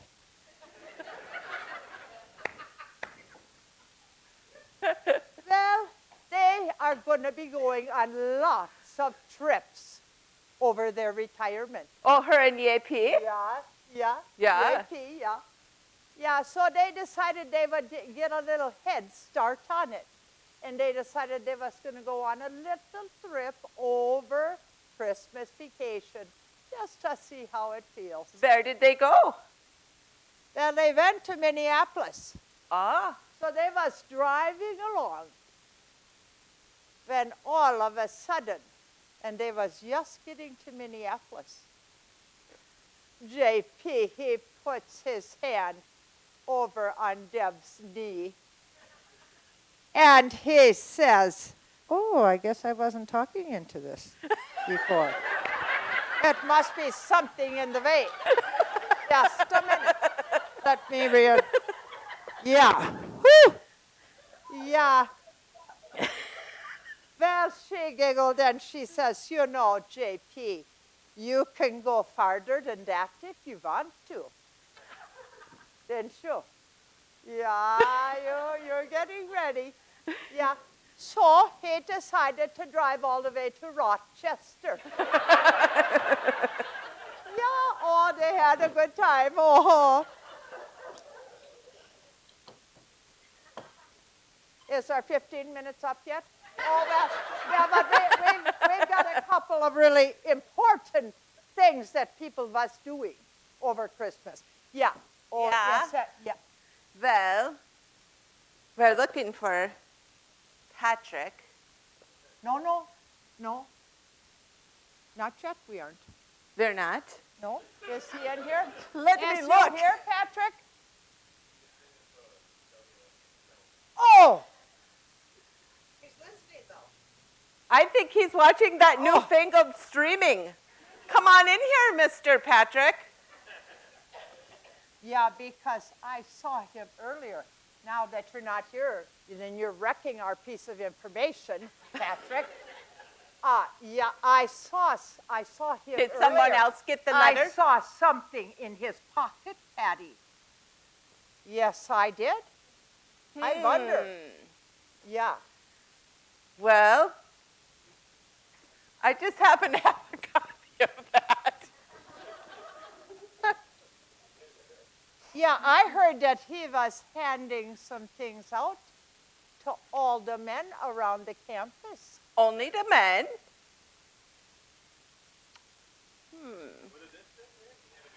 Oh, yeah. Yeah, that's it. You got one? Oh. Look. Oh, he's too, yeah. Oh, he's too ashamed. Yes. Oh, yes. It is you. Oh, shame on you.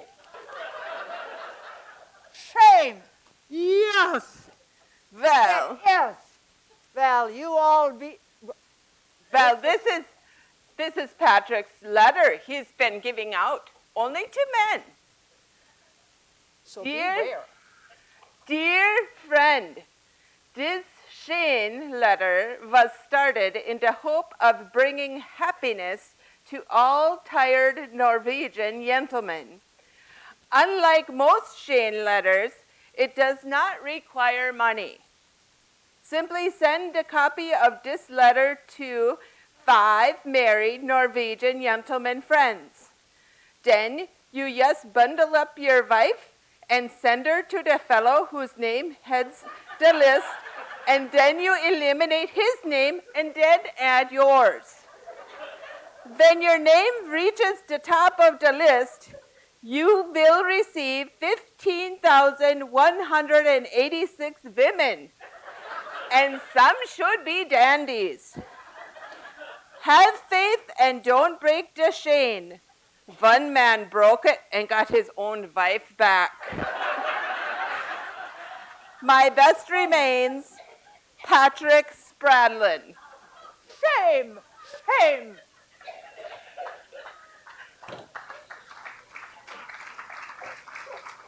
Oh, Okay, here's the thing. Yeah, get that flower off there. well, I wonder what some of the people, this is our last one. I wonder what some of the, now they want to hear this, so. Yeah. This is important information. Yeah, I wonder what some of the people from Staples have been doing over Christmas vacation. I don't know. I did hear one thing Oh? about the Advanced Farm Business Management Program. You know, we were pretty cool to have that program right here at Central Lakes College. Yeah, oh, yeah. Yeah. So I'm wondering about if Nathan or Thaddeus or Robin or Bob are here. Who can be Nathan? Oh my. Welcome. Let's give them a hand. Yeah, oh, yeah. They've been doing mighty important work over there. Yeah, well, you know, we're in a little budget crunch here at Central Lakes College. And so they have decided to add something to their program. Yeah, Yeah? they bought a truck. And they went all the way to South Dakota Oh, to buy hay bales for $1 a piece. $1 a bale. Ooh. Yeah. Well, then they drove all the way back to Staples and they sold it for $1 a bale. Oh, Yeah. Well, after a week or so, they kind of figured out they weren't making any money. So they said, we should buy a bigger truck. Yeah, you know those advanced people. Yeah, oh, yeah. Always oh, yeah. thinking. Well, we better. Thank you for doing your part to help the budget. Yeah. Yeah. We just can't get much done here with all these people sitting around. Yeah. We better go to another spot. Yeah. Okay. Ha det bra. It was nice visiting with you. Yeah.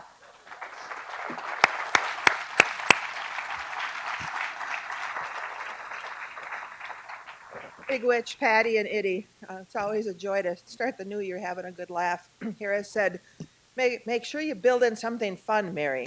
And it's really fun being able to sit on this side of the stage and look out and see everybody wiping their eyes, and I can see all your teeth and you know, and a lot of smiles. It's a good way to start the new year. Well, we need to kind of readjust here. We're behind time. But one last thing, it was just a joy, it is a joy supervising the occupational skills program. This is just a sample of how department meetings would go. I'm serious. So I'm going to just cut my presentation pretty short because we've got a wonderful keynote address here in just a couple of minutes. But I wanted to spend just a couple of minutes talking about the Minnesota State Grassroots Network. And this is really about a larger effort across the Minnesota state system to have larger impact on the legislature and our budget requests from the legislature this year, and then also learning a little bit more about what's happening both across the state government and federal government in terms of what some of the changes that are on the horizon very shortly here are going to mean to us in higher education. So the system office put together this grassroots team, and the chancellor asked each of the presidents to designate one administrator to be the representative to serve on this grassroots team. And Hera asked if I would be that representative, and of course I said, sure, right? Would be happy to. And I do come out of government affairs work, and so this is actually kind of an exciting project to be a part of. So the session opened up yesterday. It closes May 22nd, and we really need to be ready. There's significant changes on the horizon. I think we all know that. There's Republican leadership in both the House and Senate, which also changes dynamics. Paul Gazelka from the Nisswa area is the majority speaker. Michelle Fischbach is the Senate president from Paynesville. Tom Bach, the Senate minority leader. And then you can see the other changes as well. We do have more rural representation, and we have somebody locally here that we already have a relationship with, but it's essential that we continue to build that relationship with Paul Gazelka because we've got a number of asks before the legislature coming up, and we really need the legislators' support in higher education and with this bonding bill coming up. And these notes, I should say, come directly from Minnesota State's lobbyists. They are not Mary Sam's notes, and so they are not partisan. They are bipartisan comments, and so I just wanted to clarify that. So some of the things that we're being asked to watch for are the Affordable Care Act, MNsure repeal, transportation, bonding bill, tax reform, K-12 education reform, and collective bargaining reform that's on the ticket as well. Issues to watch in higher education in Minnesota are the governor's budget, the legislative budget resolution, budget targets, capital investment bonding, and a tuition freeze policy that's been talked about. It's important for us, all of us, staff, faculty, and students to be aware of what's happening and what's coming down the pike, and we're going to need everybody's help and involvement in creating not only a CLC voice, but a statewide voice regarding higher education. And then there's changes on the federal level, many changes. We've got new representation in a new committee, the House Education Workforce Committee. Representative Virginia Fox is chairing that, and you can see some of the other changes there. Lots of changes in higher education leadership. Oh, let me back up. The higher education agenda, a better way educational plan. Paul Ryan has talked about that. There's discussion about amending the Higher Education Act of 1965, and there's also discussion about Pell Grant restoration, looking at the Pell Grant Restoration Act and maybe redefining that. And how is that going to impact our students? Many of those students who are RCLC students and community college students across the state of Minnesota. State higher education committees, again, you see some of the changes there in terms of Senate leadership. Things to watch for there, again, the Higher Education Act reauthorization, and then also college accreditation is going to be talked about as well at the federal level. Issues to watch in higher education, again, the Reauthorization Act, student loans are being talked about, college cost, financial aid is being talked about, graduation rates and timeframes of graduation, changes in accreditation and student data collection. All of those pieces are slated to be talked about this next year. Again, all things that we need to pay attention to. So when we take a look at President-elect Trump and some of the things that he's talked about, and of course this is a changing target daily, 3 o'clock in the morning, 5 o'clock in the morning, afternoons, evenings, but what we're hearing, that education is largely a Tier 2 issue. He wants to ensure universities are making good faith effort to reduce cost of college and student debt, ensure an opportunity to attend 2- and 4-year and other trade programs, critical of the government's role in lending and potential rollback and income-based repayment, and very much a strong supporter of school choice, which in rural Minnesota is something that we also need to pay attention to because we have very few charter schools And if the private industry moves into rural Minnesota, how is that going to work for us and our role in higher education in terms of partnerships? Lots of moving parts here. And again, 20 billion towards school choice. Could kill a law which could have large impact for for-profit industry related to student debt as well. Potential movement against the gainful employment rule. Lots of moving parts. Unique challenges, again, potential higher education funding, limited resources, could be a renewed focus on for-profit institutions by administration and Congress, and forced cuts to tuition rates. Again, these are the unique challenges that MnSCUs, or Minnesota State lobbyists, are telling us that this is what they are seeing on the horizon, and again, that we need to pay attention to. Some of the opportunities could potentially be that reauthorization in the Higher Ed Act. Healthcare reform, how will that impact our students? New farm bills, what will that do in terms of higher education? Computer science and STEM investments. Rural issues likely to receive some special considerations. There could be some good news as well. Again, we need to pay attention. Each campus will be receiving a campus impact statement that we need to share with our regional partners, business and industry. So our technical programs, it would be really helpful for your advisory councils to have a copy of that impact statement and all of the work that we do to be sharing that. What do we do well at CLC here? How do we impact students' lives? And how do we impact this region? I think we've known for a while that we do great things here, but we also know that we don't tell our story, from my perspective, I think many of our perspectives, loudly enough and broadly enough. Because we know that not only do we build futures, we are changing students' lives here daily. You know those stories, I know those stories. We need to share those stories more broadly, and we need to talk about the economic impact that Central Lakes College has and plays within this region. We need our students to be informed, and we need to sell our campus better to both our students, organizations, private and nonprofit. And we need to make sure that those that we're selling our campus to also know our mission, our strategic plan. So Hera talked about the dissertation that we have, more reason to consolidate that into a one-page document so we can sell that and people understand more about who we are. And keeping our mission front and center so people know who the students are that we serve. This last year I talked to a number of folks that were running for public office, some that came to CLC, others that didn't, that really didn't know who our diverse student body was and where students were coming from. We need to make sure that those in office, running for office, involved in office, out in the community, again, know our students. We need your help to create a team. I'll be putting together a work group of sorts in the next couple of weeks. If anybody's interested in working on legislative issues, let me know. It's a little gray at this point in terms of how we're going to move forward. I would like to have representation from each of the bargaining units. At MnCASA, our students are going to be over at the Hill championing higher education and advocating for CLC. Our President's Cabinet and President's Advisory Council are going to have a role in advocating for the bonding bill and the needs of Central Lakes College. And again, we need to get more of our elected officials on this campus, again, so they know the impact of the work that we're doing and so much more.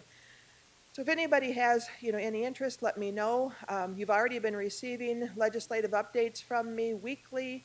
I will be at a phone call with the system office every Friday at 11 o'clock, and Hera will also be on a president's legislative update call. I don't know if that's weekly or monthly, but you will be bombarded with lots of information about what's happening both at the state level and also at the federal level.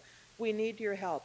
I think we need everybody's help, probably more now than ever, because there's just such a shift in leadership, and we really need to make sure that people know again who we are. So let me know if you want to be involved, and we'll get you involved. So, shift at this point. It's my honor and privilege to introduce you to Nakia Cogshell. Nakia is the interim Equity and Inclusion Officer at Minnesota State. She is filling the shoes for people that you've known in the past: Whitney Harris, Toya Younger. Toya Stewart's my niece. Toya Younger, who recently just left the system office. And Nikia has worked at Century College as the Chief Equity and Inclusion Officer, and I have just an amazing amount of respect for the work that she did at Century College, but also that she's leading within the system. She's got backbone, she's got courage, she's got integrity, and she's got a message that I think we all need to hear in these changing times and in a place where we have students concerned and where inclusion matters. And so today's topic, Inclusion Matters, is vitally important. You all received either a hat or a scarf that is going to reinforce the message in the hallways that inclusion matters at CLC. You're going to see posters going up. You're going to see some speakers on campus that we've not had in the past, talking about racism, talking about anti-racism, talking about social justice, talking about creating change. We're going to get busy this spring. It's about time. I think we've laid a good foundation at CLC to have tougher conversations. We need to do this work. Our students are depending on that. So I'd like to introduce Nikia at this time.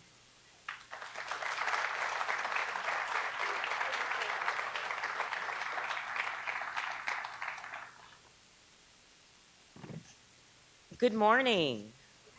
It is truly a pleasure to be here in Brainerd, Minnesota, where it's a tad bit colder than it is in the city. I was telling Mary that as I was driving down, I could feel the temperature dropping as I was coming. So that's why I have my fuzzy sweater on today to make sure that I'm staying warm. But it's truly an honor and a privilege to be with you today at the jumpstart of your spring semester. And I have a tremendous amount of respect for Mary as well as Hera for having me here. As Mary shared, I am serving in an interim capacity with the Office of Equity and Inclusion with Minnesota State, so I work in downtown St. Paul. But for many years, 8+ years, work at the campus level. So this is something that is near and dear to me, not only professionally, but personally, it's really a part of my core values as well. So it's truly an honor to be here. So the topic today that I would like to lead us through, and I'll just say that I typically like to do more training and engaging experiences. So kind of sage on the stage, giving a presentation type thing is somewhat new to me. But I'm really pleased to be here nevertheless, and would like to encourage some interaction.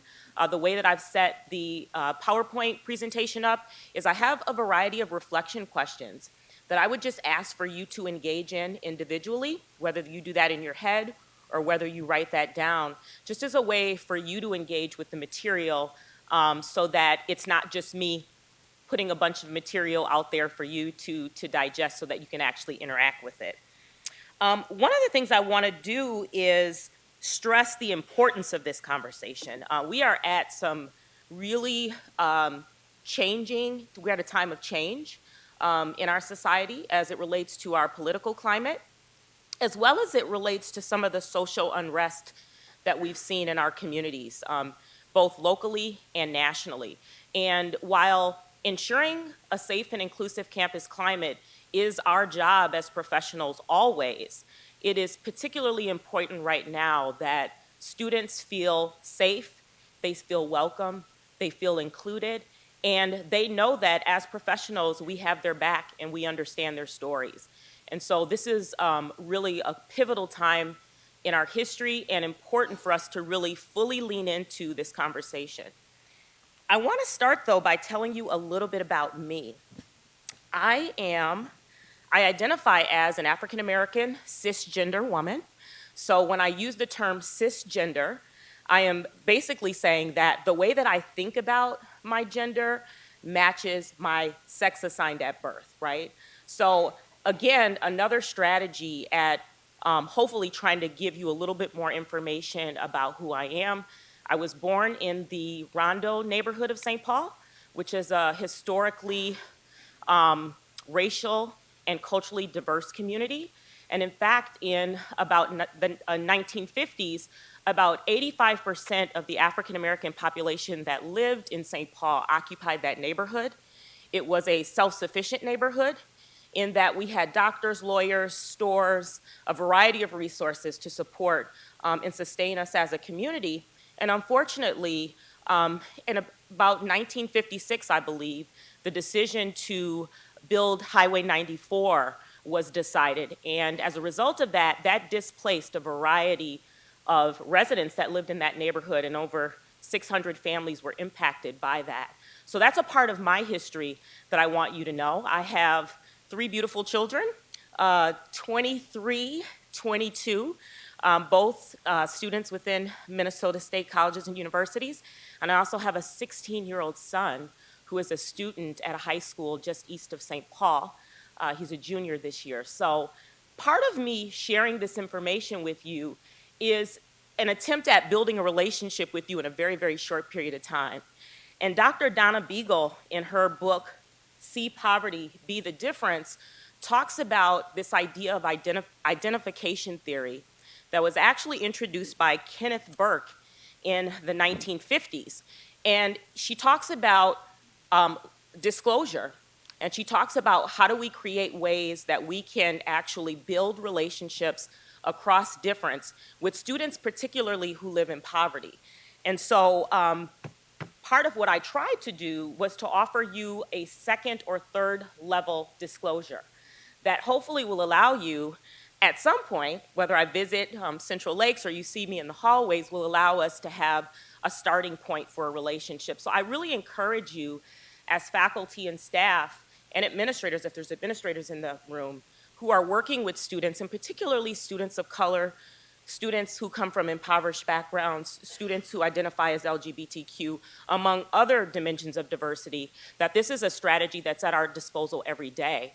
I think that as professionals, we get really nervous about sharing who we are sometimes with our students because there's a power dynamic that we sometimes try to maintain.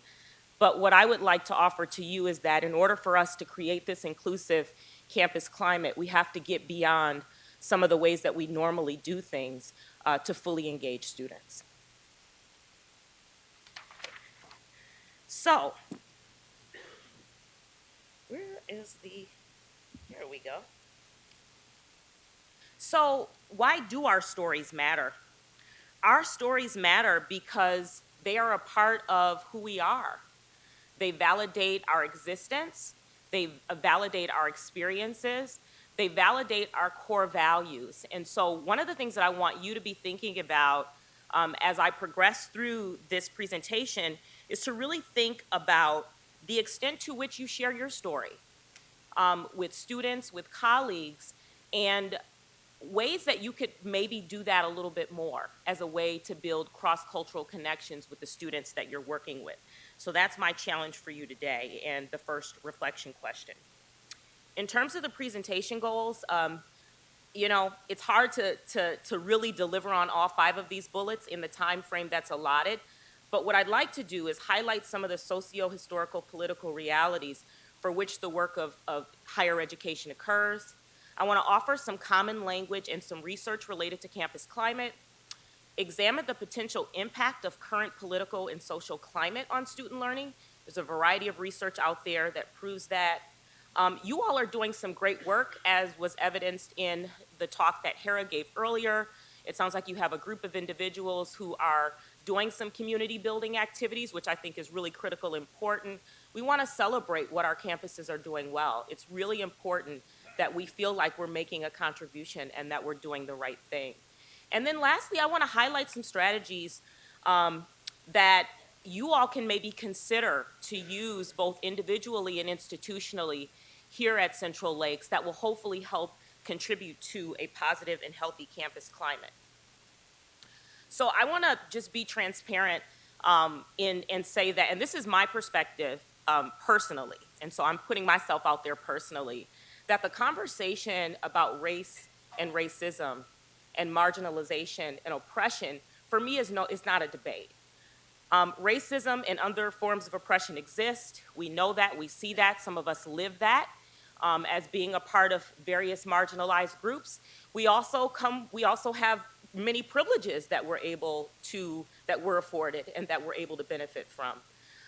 That structural racism exists, that in fact structural racism is embedded in the fabric of every institution in the US. I truly believe that. Even if it's owned by someone of color or someone of another marginalized community, this whole structural racism thing was around way before any of us was around. And so it's important to recognize that that's at play and that that happens even when we're doing good.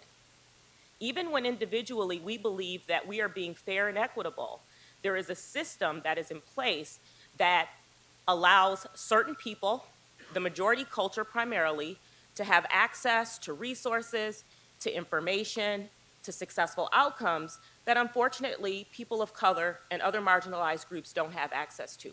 It's important for us as professionals to always know that that's at play, regardless to the good work that we're doing or the good work CLC is doing.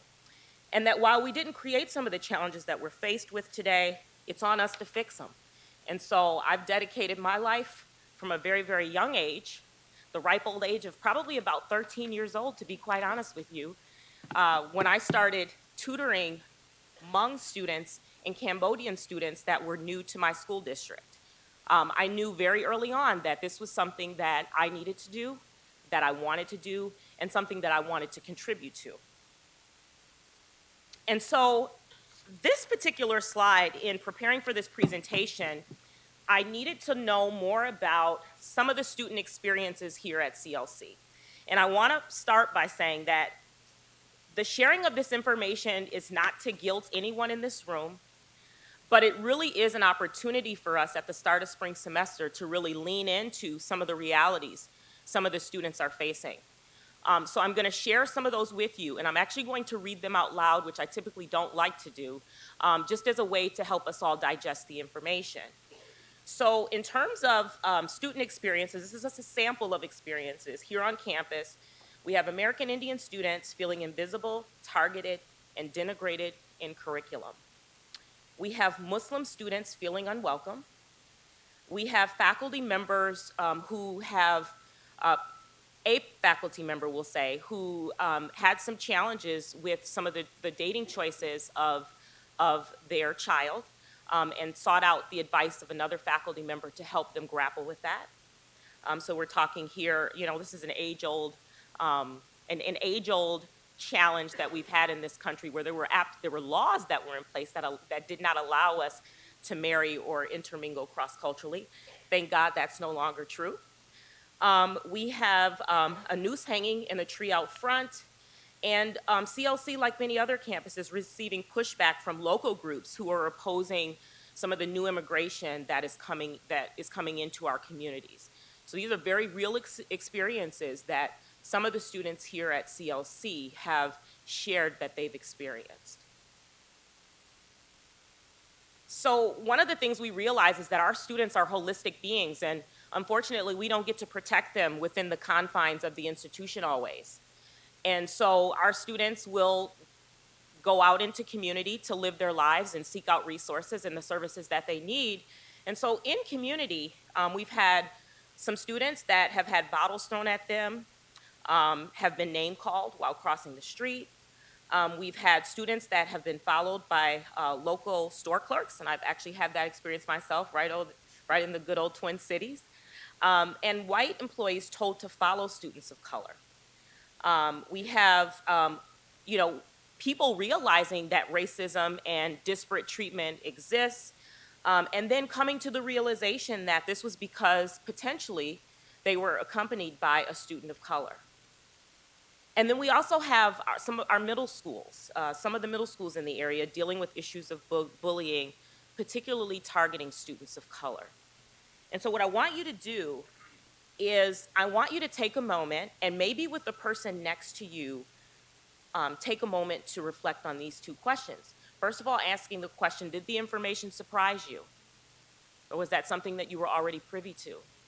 And then also, I want you to think about what this information reveals for you as an employee here at CLC. And we'll just take a couple minutes to do that. I ask that you pair share, and we'll come back together.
All right. So I'm wondering if we have I'm going to ask you all to come back as a group, as a large group, and would ask, are there a couple of individuals in the audience that would be willing to share maybe highlights of their sharing with their partner? A couple of volunteers that are willing to share.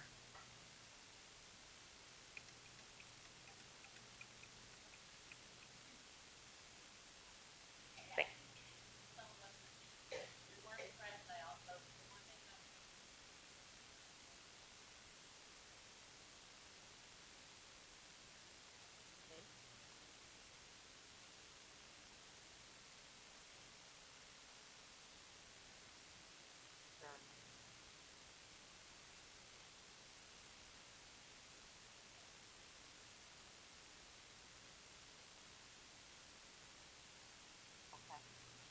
Awesome.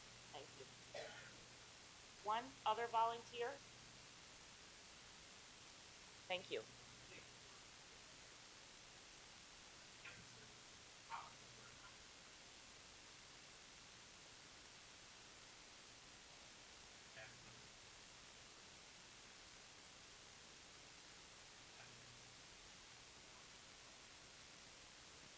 Okay.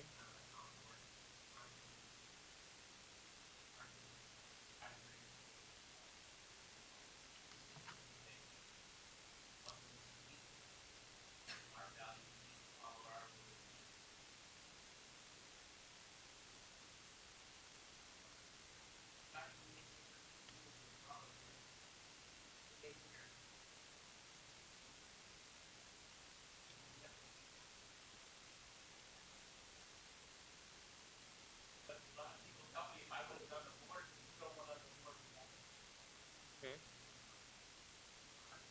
Yeah. Yeah. Thank you. I appreciate you sharing that. And the screen, for some reason, is not showing. I don't know if should I press something. I don't know what happened there, but I'm going to keep us moving. I appreciate those that shared. I appreciate the insights, and I think that it's important that if you really want to change a campus culture, and you really want to ensure that students feel welcome and safe, it's super critical that there's not only a level of awareness, but that there's time taken, like the time that you're taking today. And I hope that the conversation continues once I leave to continue to dive into not just the incidents, but the solutions. I think that's really what we're looking we're looking for is what are those solutions that will allow our campuses and our spaces to be a better space. And I also want to say that these are challenges that are facing higher education institutions across the nation. So this is not unique to Brainerd, Minnesota. This is not unique to the Twin Cities. This is something that is going on, and it's something that the reason we have campus climate studies is really when colleges and universities began to integrate, and they started in like the 60s, mid-60s or so. There were concerns about assimilation. There were concerns about adjustment. There were concerns about students of color and other marginalized communities being successful. So this is something that we've had at our disposal for a long time. I think that what we don't do enough of, at least based on my estimation in my short period of time at the system office, is really engage in these comprehensive campus climate studies that allow us to really get at the meat of what's happening. These are some anecdotal situations that are important to note, but that there's probably other experiences and other groups that are feeling marginalized too that we may not be aware of, or individuals in this room may be aware of it, but there's not a collective understanding around it. So I wanted to highlight a couple of other realities as well that aren't unique to CLC, but I think that are happening as it relates to creating a diversity agenda across the U.S. When we look at current realities, we see that students are using resistance as a tool for change. And I know that one of the resistant movements that is getting a lot of attention is Black Lives Matter. And I think it's really critical that we remember that the use of resistance movements is not unique to Black Lives Matter. We've used resistance as a way to change systems for a long time. We've seen that evidenced in the women's movement, the labor movement, the LGBTQ movement, the civil rights movement, And really, Black Lives Matter is just an advent of a current resistance movement that happened to be created by these three beautiful Black women who are local community organizers and activists and former university students. Patrice Cullors, Opal Tometi, and Alicia Garza. Just in case you're interested, or many of your students may be very interested and may have even participated in protests, the organization originated in 2012 after the killing of Trayvon Martin, who was a 17-year-old African-American male.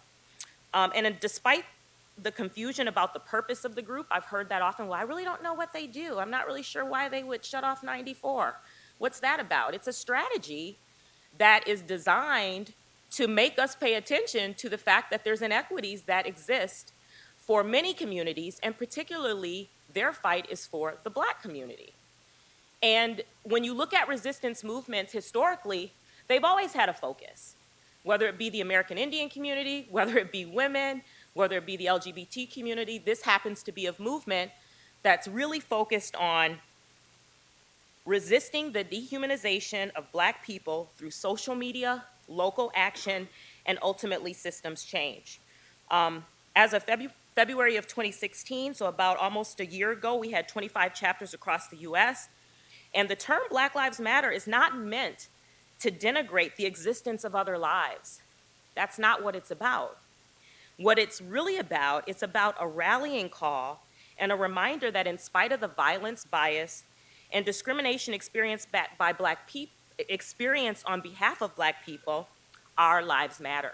And so it's really important that as you all are working with students in the classroom who are curious about resistance movements, I was involved in resistance movements as I was going through college, that it's really it's a tool to fight back at the oppression that is existing. And we had the pleasure actually not long ago to hear Dr. Duchess Harris. Oh, she's coming here, awesome. You're gonna love her. And she's gonna give you some great historical context about resistance movements and how Black Lives Matter plays into that. And so, you know, really when you talk about Stokely Carmichael, when he coined the term Black Power, this is really just another resistance movement that's really designed to really lift up the Black community and to really help the broader community recognize that Black Lives Matter. So I thought it was important to spend a little bit of time on that. Students taking a knee. Kaepernick is one example of students of doing that. I've heard that students here at CLC have done that as well. Another form of resistance that's really just an opportunity for them to exert power and to make a decision for themselves in a world where everyone seems to be making decisions on their behalf. I mean, even when you think about the term, I identify as African American, but I have a really, really close friend who identifies as Black. Even the term that's used to describe us has evolved over time, right? And we've had really no choice in how that has happened. But we do have choice now in being able to identify in ways that we think are important. So again, understanding that this resistance movement is alive and well. There's challenges with buy-in to a diversity agenda. We have diverse perspectives, we have free speech, and so really the work of a chief diversity officer or somebody who's really devoted to equity and inclusion, and others that are allies, getting a campus on one accord or on a similar accord relative to the diversity agenda can be very, very challenging, and we really require and really need our colleagues to work with us in helping us define what that diversity agenda might be. Islamophobia, I'm sure we've heard a lot about that. That is something that's really running rampant right now on college campuses. I've heard of a variety of incidents throughout the state, and it's something that we really need to proactively start to educate people about the realities as it relates to the Muslim faith and what those beliefs are. And then the adjustment challenges of athletes of color. So some of the things that we don't always recognize is that when you leave your hometown and you come into a space that is segregated and is white, a space where people just don't look like you, that there's going to be adjustment challenges, especially when you're talking about students who come from predominantly black neighborhoods, predominantly schools that are predominantly Latino. There's going to be adjustment challenges that we need to be aware of, but we also have to have some active programming and conversations with athletes that will allow them to adjust, because we know adjustment is critical to student success. If you can't adjust in any space, I think about spaces that I've been in where I felt extremely uncomfortable, it's hard to learn. It's hard to truly engage when you haven't quite adjusted. So I think those are some other challenges specifically related to diversity and equity that we need to be aware of and think about. And this whole idea of onlyness is an idea that was actually coined by Sean Harper, who's in a variety of research out of Penn State. And he describes onlyness as the psycho-emotional burden of having to strategically navigate a racially political space occupied by few peers, role models, and guardians from one's same racial and ethnic group. And so I would imagine many of the students who are coming here where there are the sole representative or a few representatives from their race or cultural group are dealing with this phenomenon of onlyness. I didn't know the term was coined, but when I went through my undergrad and graduate experience, I experienced onlyness. I didn't know that that's what it was, but in fact, that was what was at play. So it's important that we recognize that even though our experiences may not have been that depending on the racial or cultural group you occupy, or if you're from another marginalized community, this could very well be at play. And we have a role, each of us, in ensuring that students are adjusting and aren't experiencing onlyness in the classroom, within student services, et cetera. And so some reflection questions for you to consider is, how might onlyness impact the experiences of African American students here at Central Lakes? And we could, switch African American students to any other racial or cultural group or any other marginalized group that you have here on campus. I will say that Sean Harper's research has focused on African American males and their adjustment. What other factors might be impacting their experiences, and to what extent are you personally prepared to address this impact? What tools do you need? What conversations do you need to have to get you at a place where you can really actively promote the learning and the development of all students? And I'm sure that you all are doing a fabulous job now, but we can always do better. I'm always striving every single day to do better. So I want to remind us, as a representative of our system office, that we do have core institutional values, and we're absolutely committed to ensuring a welcome and supportive campus climate. This is expressed in our strategic framework, in board policy, in our system-wide equity and inclusion goals, and is an integral part of our core institutional values.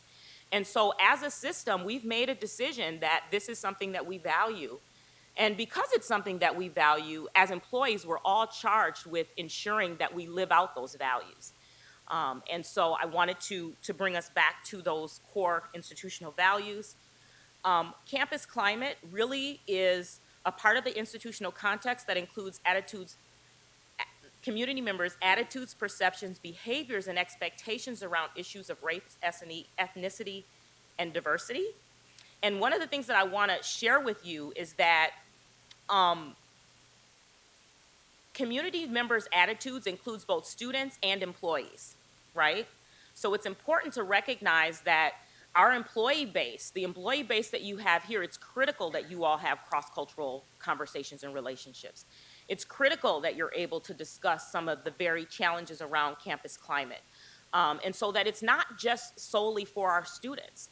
Campus climate really encompasses the entire community members' interaction here on campus, and it's important that we're tuned to all of that. The impact of campus climate on student learning can unfortunately be very detrimental, and these are some of the ways that an unhealthy campus climate can impact student learning based on research. We're seeing lower degree completion, right? So we have students that we're not retaining. We have suicide ideation and attempts, and this is based on some of the research of Doan. We also have students of color experiencing harassment at higher rates than white students, and that students of color perceiving campus climate to be more to be more racist and less accepting than their white peers. So this is straight out of research as it relates to campus climate. So you can see why it's so absolutely critical that we ensure that we have healthy campus climates, that we have relationships with our students, that we're creating inclusive classroom spaces, but also inclusive spaces within student services as well to ensure that students aren't experiencing this kind of thing. We know that implicit bias is a part of the challenge. There's a variety of research, Harvard, the Kirwan Institute, who have done a lot of research on implicit bias and really recognizing that this really is operating below our level of consciousness often. And that the attitudes and biases, that they impact our behaviors and it results in judgment and or evaluation that may not be accurate. And that it comes from personal experience and one-on-one group interactions, media depictions. The media plays a huge role in helping us form opinions about certain racial and cultural groups. And so the more that we're aware that implicit bias is at place and that we're not, I don't want to say we're not responsible for it, but it happens without us consciously knowing, the more that we can create those moments of pause where we're like, okay, wait a second. Why did that thought just pop into my mind? You know? And what I always like to say to people, and I honor this myself, is that it's not bad that the thought popped up, the negative thought popped up in your mind, or the biased thought popped up in your mind. I think where it goes wrong is when we don't challenge that personally. Because we all live in a racialized, we live in a racialized country. Racialized, there's a pecking order, there's people that are above others, and that's the reality. And that's the space that we occupy. So for us not to have those things pop up in our heads and our minds at certain times in our professional and personal career wouldn't make sense. It makes sense that those things are popping up. It's what we do with those thoughts that are important. And there's a variety of training. I know Minnesota State just launched a search advisory handbook last academic year. And there's a whole bunch of information there on implicit bias within the search process, particularly, and on advisory committees that I think if you haven't already taken a look at, it's important to incorporate that into the work that we're doing. We're always trying to create things at the system level, recognizing that you're autonomous and very capable institutions, but we like to provide resources along the way that will allow you to grow, to help campuses grow and individuals grow at the campus level. So current strategies that are making a difference here at CLC, I asked Mary, I said, you know, I don't want to go through a presentation where you're delivering hard information and we don't have things to celebrate. These are just some of, and I'm sure there's many, many more of the things that you're doing well as it relates to diversity and inclusion and really creating a safe and inclusive campus climate. You have individuals who are making connections with students, which is awesome. We have coaches who are opening up their homes to students. TRIO, a very, very important service that is building relationships and getting students into their programs to increase their success. You have a wonderful Office of Equity and Inclusion, and I'm sure each one of you as faculty members and staff are doing some phenomenal things to ensure inclusion in your classroom and spaces as well. I think what we don't do enough of is share what we're doing that's making a difference and creating those spaces, whether it be Duty Day or other opportunities for you to share the things that are working and also to be vulnerable enough to share the things that aren't working. I'm really having a hard time engaging this, you know, my American Indian students.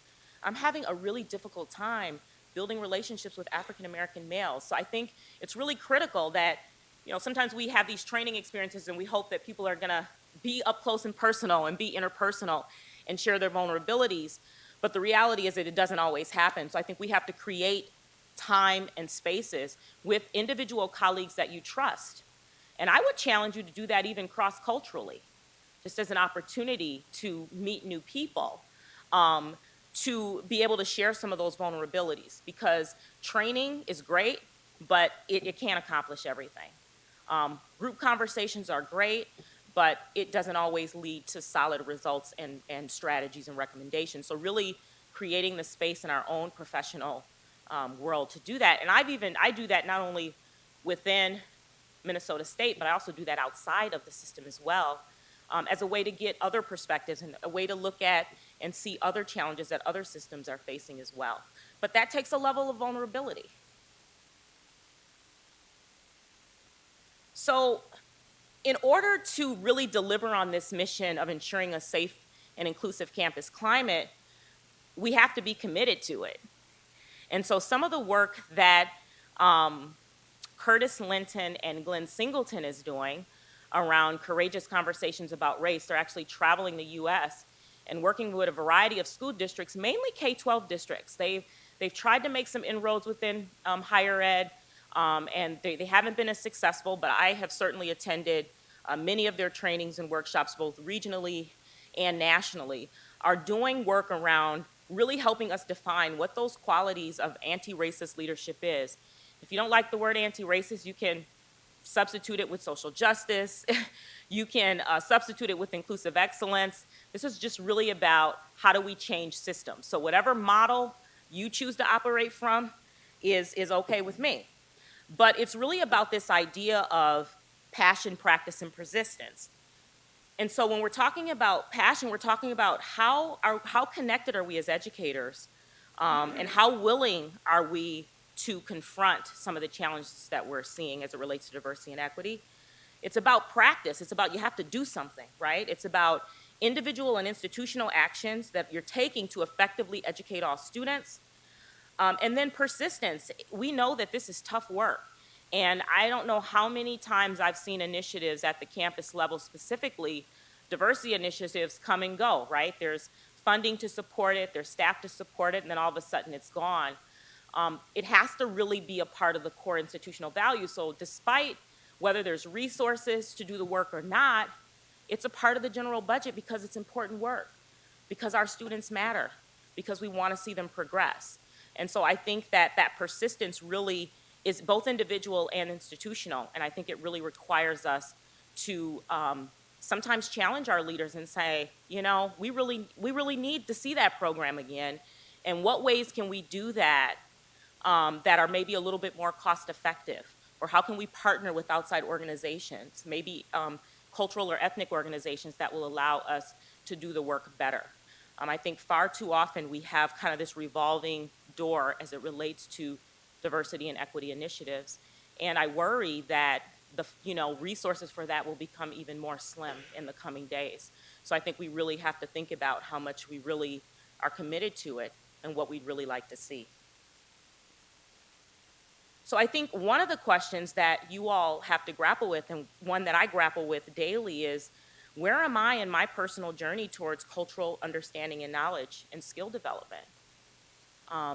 This is something that some of us have received through our formal training. I know that I can probably count on probably one hand, even with my formal training, the amount of classes that really prepared me and courses that I took that really prepared me for this work.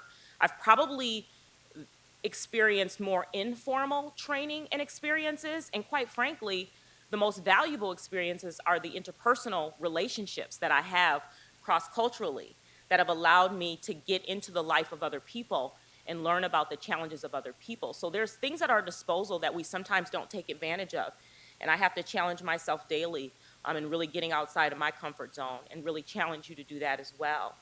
And then how important is equity, diversity, and inclusion to me? As any other thing, if it doesn't really matter to you, and if it's not important, then we don't put time and energy into it. It's really no different than that. And I think essentially, for me anyway, it had to be a part of my core values personally in order for that to make a difference for me professionally. So I think we have to think about that as well. So when we're talking about retention strategies, I know Mary wanted me to focus on retention strategies, particularly for African American students. And there's research out there. Harper has done some great research on retention strategies that make a difference for particular racial and ethnic groups. I'm also of the mind that good retention strategies work for everyone.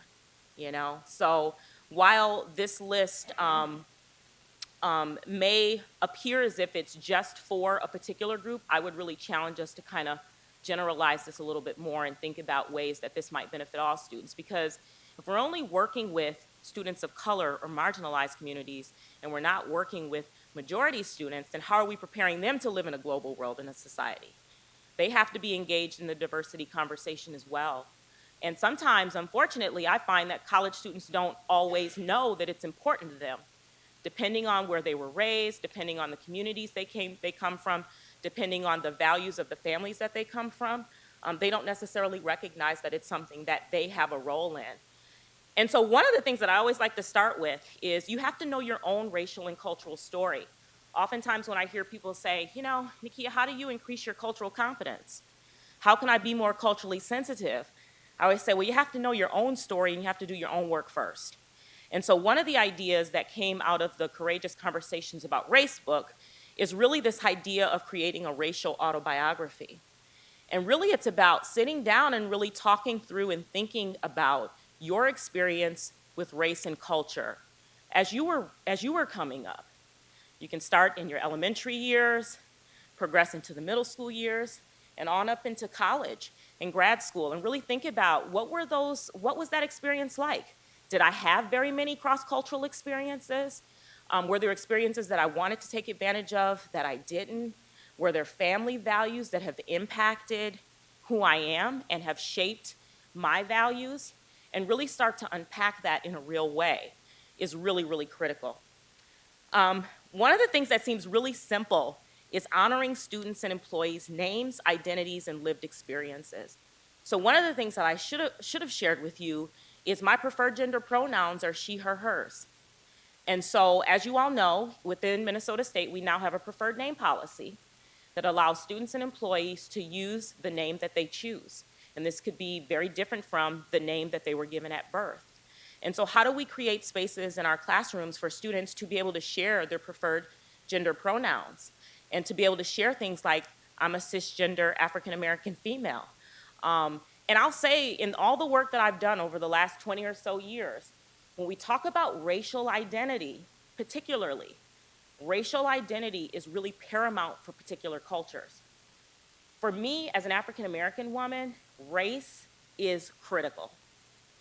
That may not be true of other groups that you're working with. So I think you have to figure out, is it more of a cultural thing and an ethnicity thing? Is it more of a racial thing? But there's what I found in an activity that I lead that really allows people to look at their various identities is that among the participants that complete that activity that are folks of color, race is always one of the identities that is paramount to them. So even though race is an uncomfortable conversation for many of us, and believe you me, I had some trepidation today coming into a community that isn't necessarily mine. I feel like you all are part of my community because we're all part of Minnesota State, but I don't get to hang out with you every day. That having these conversations are difficult.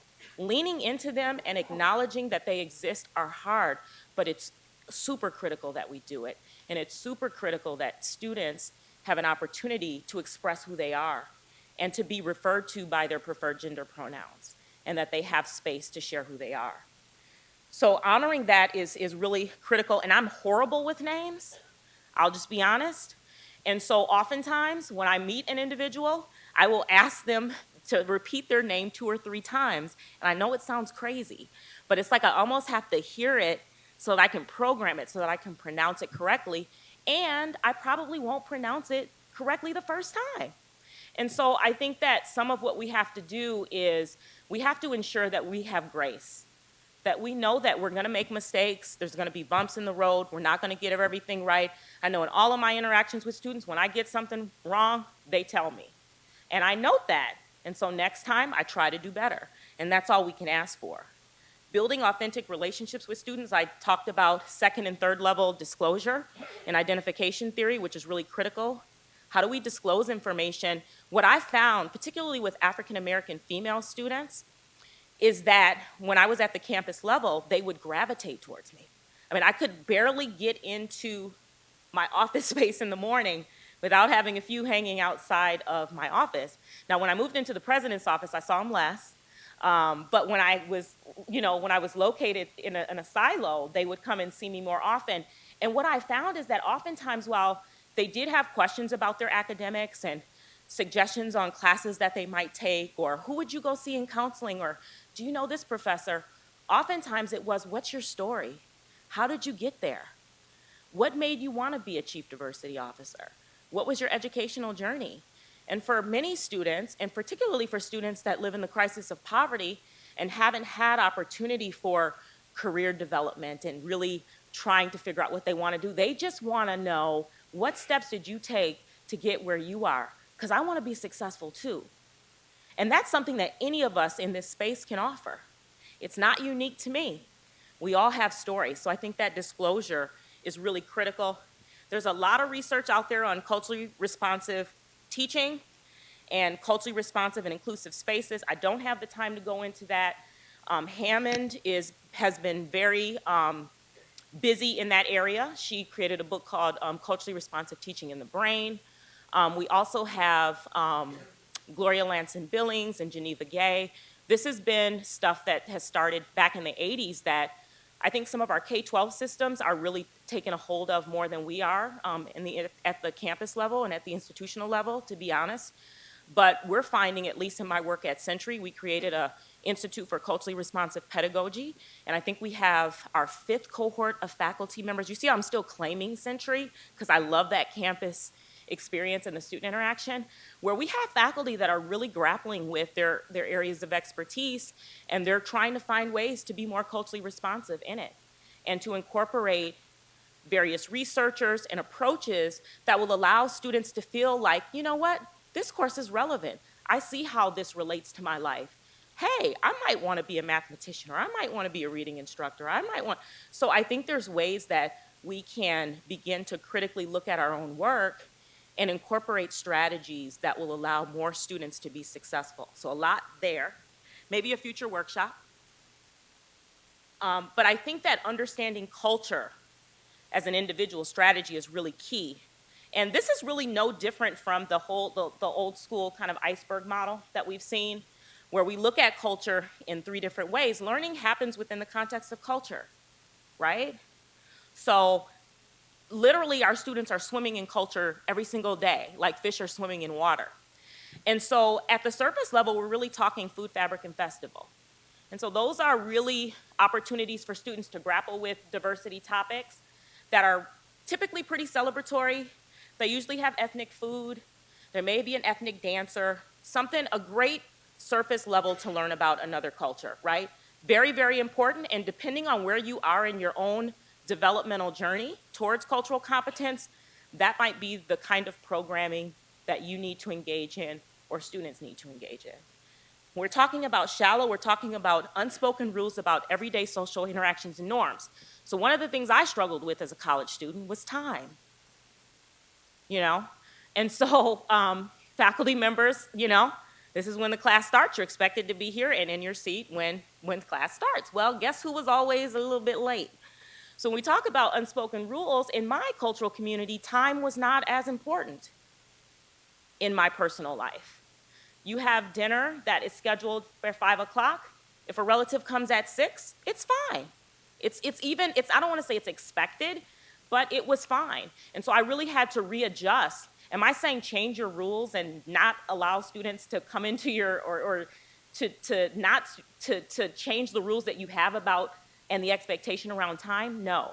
But what I'm saying is that different cultures have different orientations towards time and a variety of other unspoken rules. The more that we make those unspoken rules evident, the more students can comply and really adjust to the culture.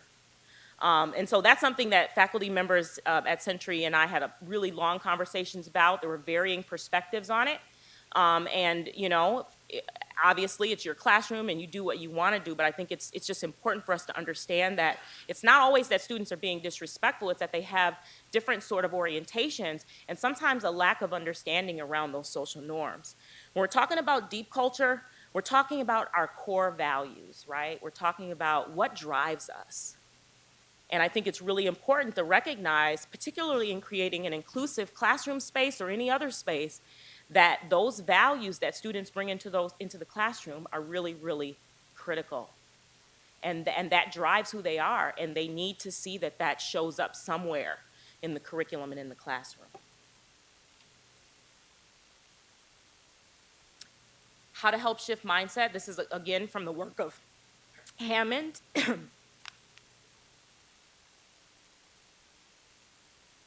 A few bullets around how do you shift mindset with students. Validating those experiences, talking about stories matter. Self-efficacy and a feedback loop is important. One of the things that students have said is really frustrating is that they get critical feedback on their work, but then they don't get suggestions for how to make it better. And if you come from a community where your access to education was marginal, I remember getting to college and realizing that most of the books on the canon I had not read because I was an urban girl from St. Paul in a poor school district. And so the Scarlet Letter, while I maybe should have read that in 11th grade, I'm reading it now in college, right? So really, really providing that feedback to help improve student performance, reframing mistakes as information. We all make mistakes. And creating a narrative about students' identity as learners.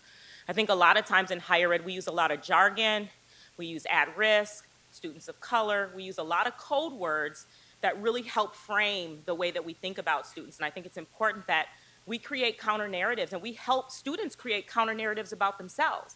Because it's not that we're creating the narratives for them, those are the narratives that are permeating. And so it's important to do that as well. At an institutional level, these are some of the retention strategies that we know make a difference. I talked about the comprehensive campus climate study. They can be really expensive, but they're critical. We have to ensure diversity in all positions. We have to offer continued opportunities for professional development. Professional development isn't our only option, though, because we can have interpersonal relationships with anybody we want in this room. So we can't rely on training alone to do it for us. Culturally relevant experiences matter. So how do we begin to shift the way that we teach and interact with students and deliver student services so that students can see the value in it and they can connect to it? Affinity groups, how do we create spaces for like students, like employees to convene? It's not about segregation. It's really about how do you create spaces for students who have similar identities to be able to vent, share, and grow together. And affinity groups, in my opinion, are not a bad thing. I was a part of our Black Student Union. You have your Asian student associations. Those times are absolutely critical, particularly in predominantly white spaces where students aren't necessarily connecting and are having issues with adjustment. Those affinity groups allow them like people to connect with so that, again, they can vent, they can learn and grow together. How do we bolster student involvement in clubs and organizations? Research says that students that are engaged in an active way on campus do better. And if we know that students aren't showing up to spaces, then we need to identify the barriers to participation. I'm a big proponent of challenging some of the ways in which we some of the student life stuff, the way that that's governed, the fees and things like that, because I just don't think that they're always set up for all groups to be successful. I saw our American Indian group at Century really, we had a really hard time keeping them together, and I honestly think that it was due to some of the structure that we had in place as barriers. And then creating opportunities for faculty and administrators outside of the classroom is really valuable. And that's out of the work of Sean Harper, that it's important that students see faculty members as real people. You know, you all are extremely bright and smart and you bring expertise to the classroom. And sometimes I think students aren't sure how to connect with that or feel that they can connect with that. And I want to thank you for the marathon PowerPoint and the babbling. And hopefully you've taken something from this conversation around ensuring a safe in-campus climate that will be valuable. One of the things that I want to share with you is that there is a resource coming out of the system office. Actually, it was a collaboration with General Counsel, the Office of Equity and Inclusion, and Academic and Student Affairs around supporting campus climates, and really an opportunity for us to take check of, who are the folks that are handling the grievances? Where's their contact information? How can students access the forms that they need?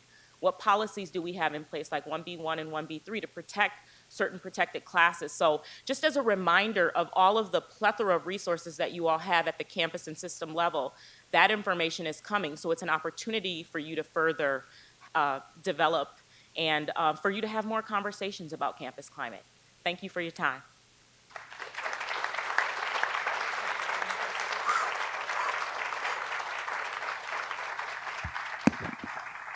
Miigwech, Nakia, again, it's an honor to have you here today. Thank you. I wish we had more than just the hour, too.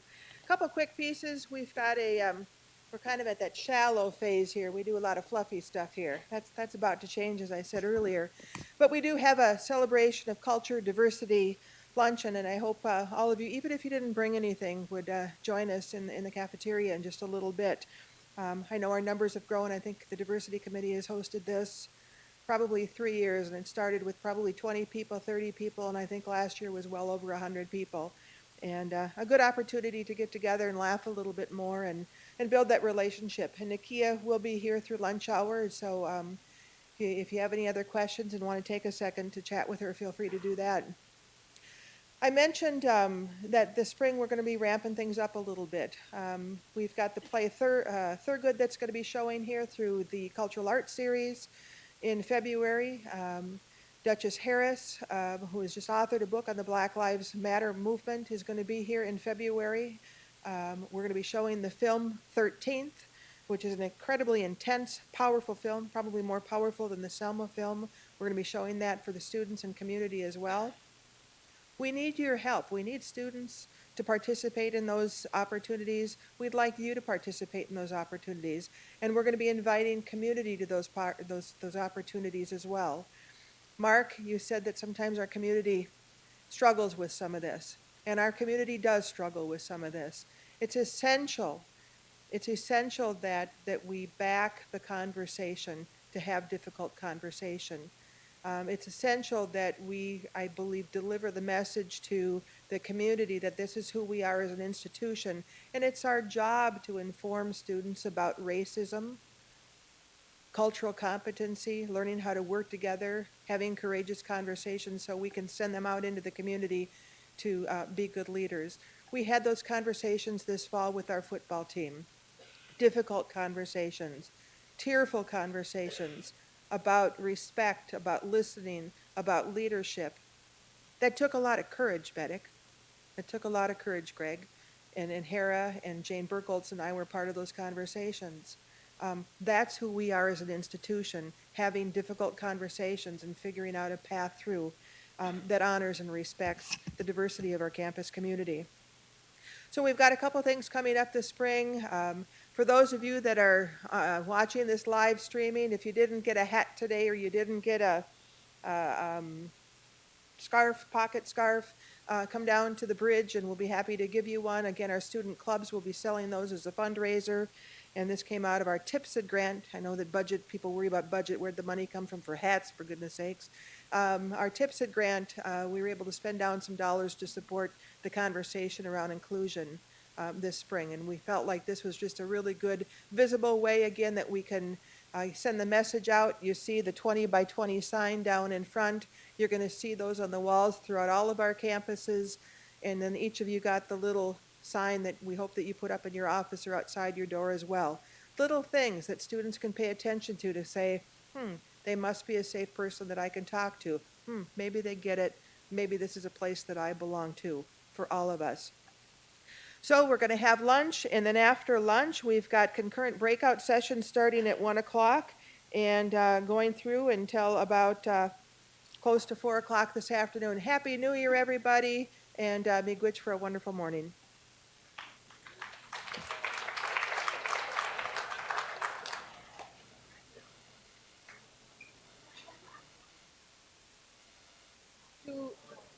What happens to all of those then? What do you mean happen to them? The desktops, does somebody just come in and clean all those up? Well, right now? We can delete them if you don't want them. Yeah, I just didn't know. Oh, there's the stuff I was looking for. Right there. Thanks for your help. You're welcome. I try to be helpful. All right, so I can just Okay. delete those then? Okay. Yeah, but that's my. Thank you for your help as Not always. no problem.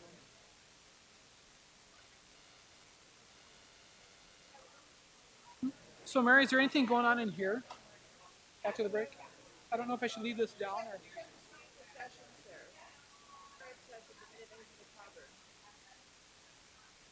Nope, I'll just raise it up then.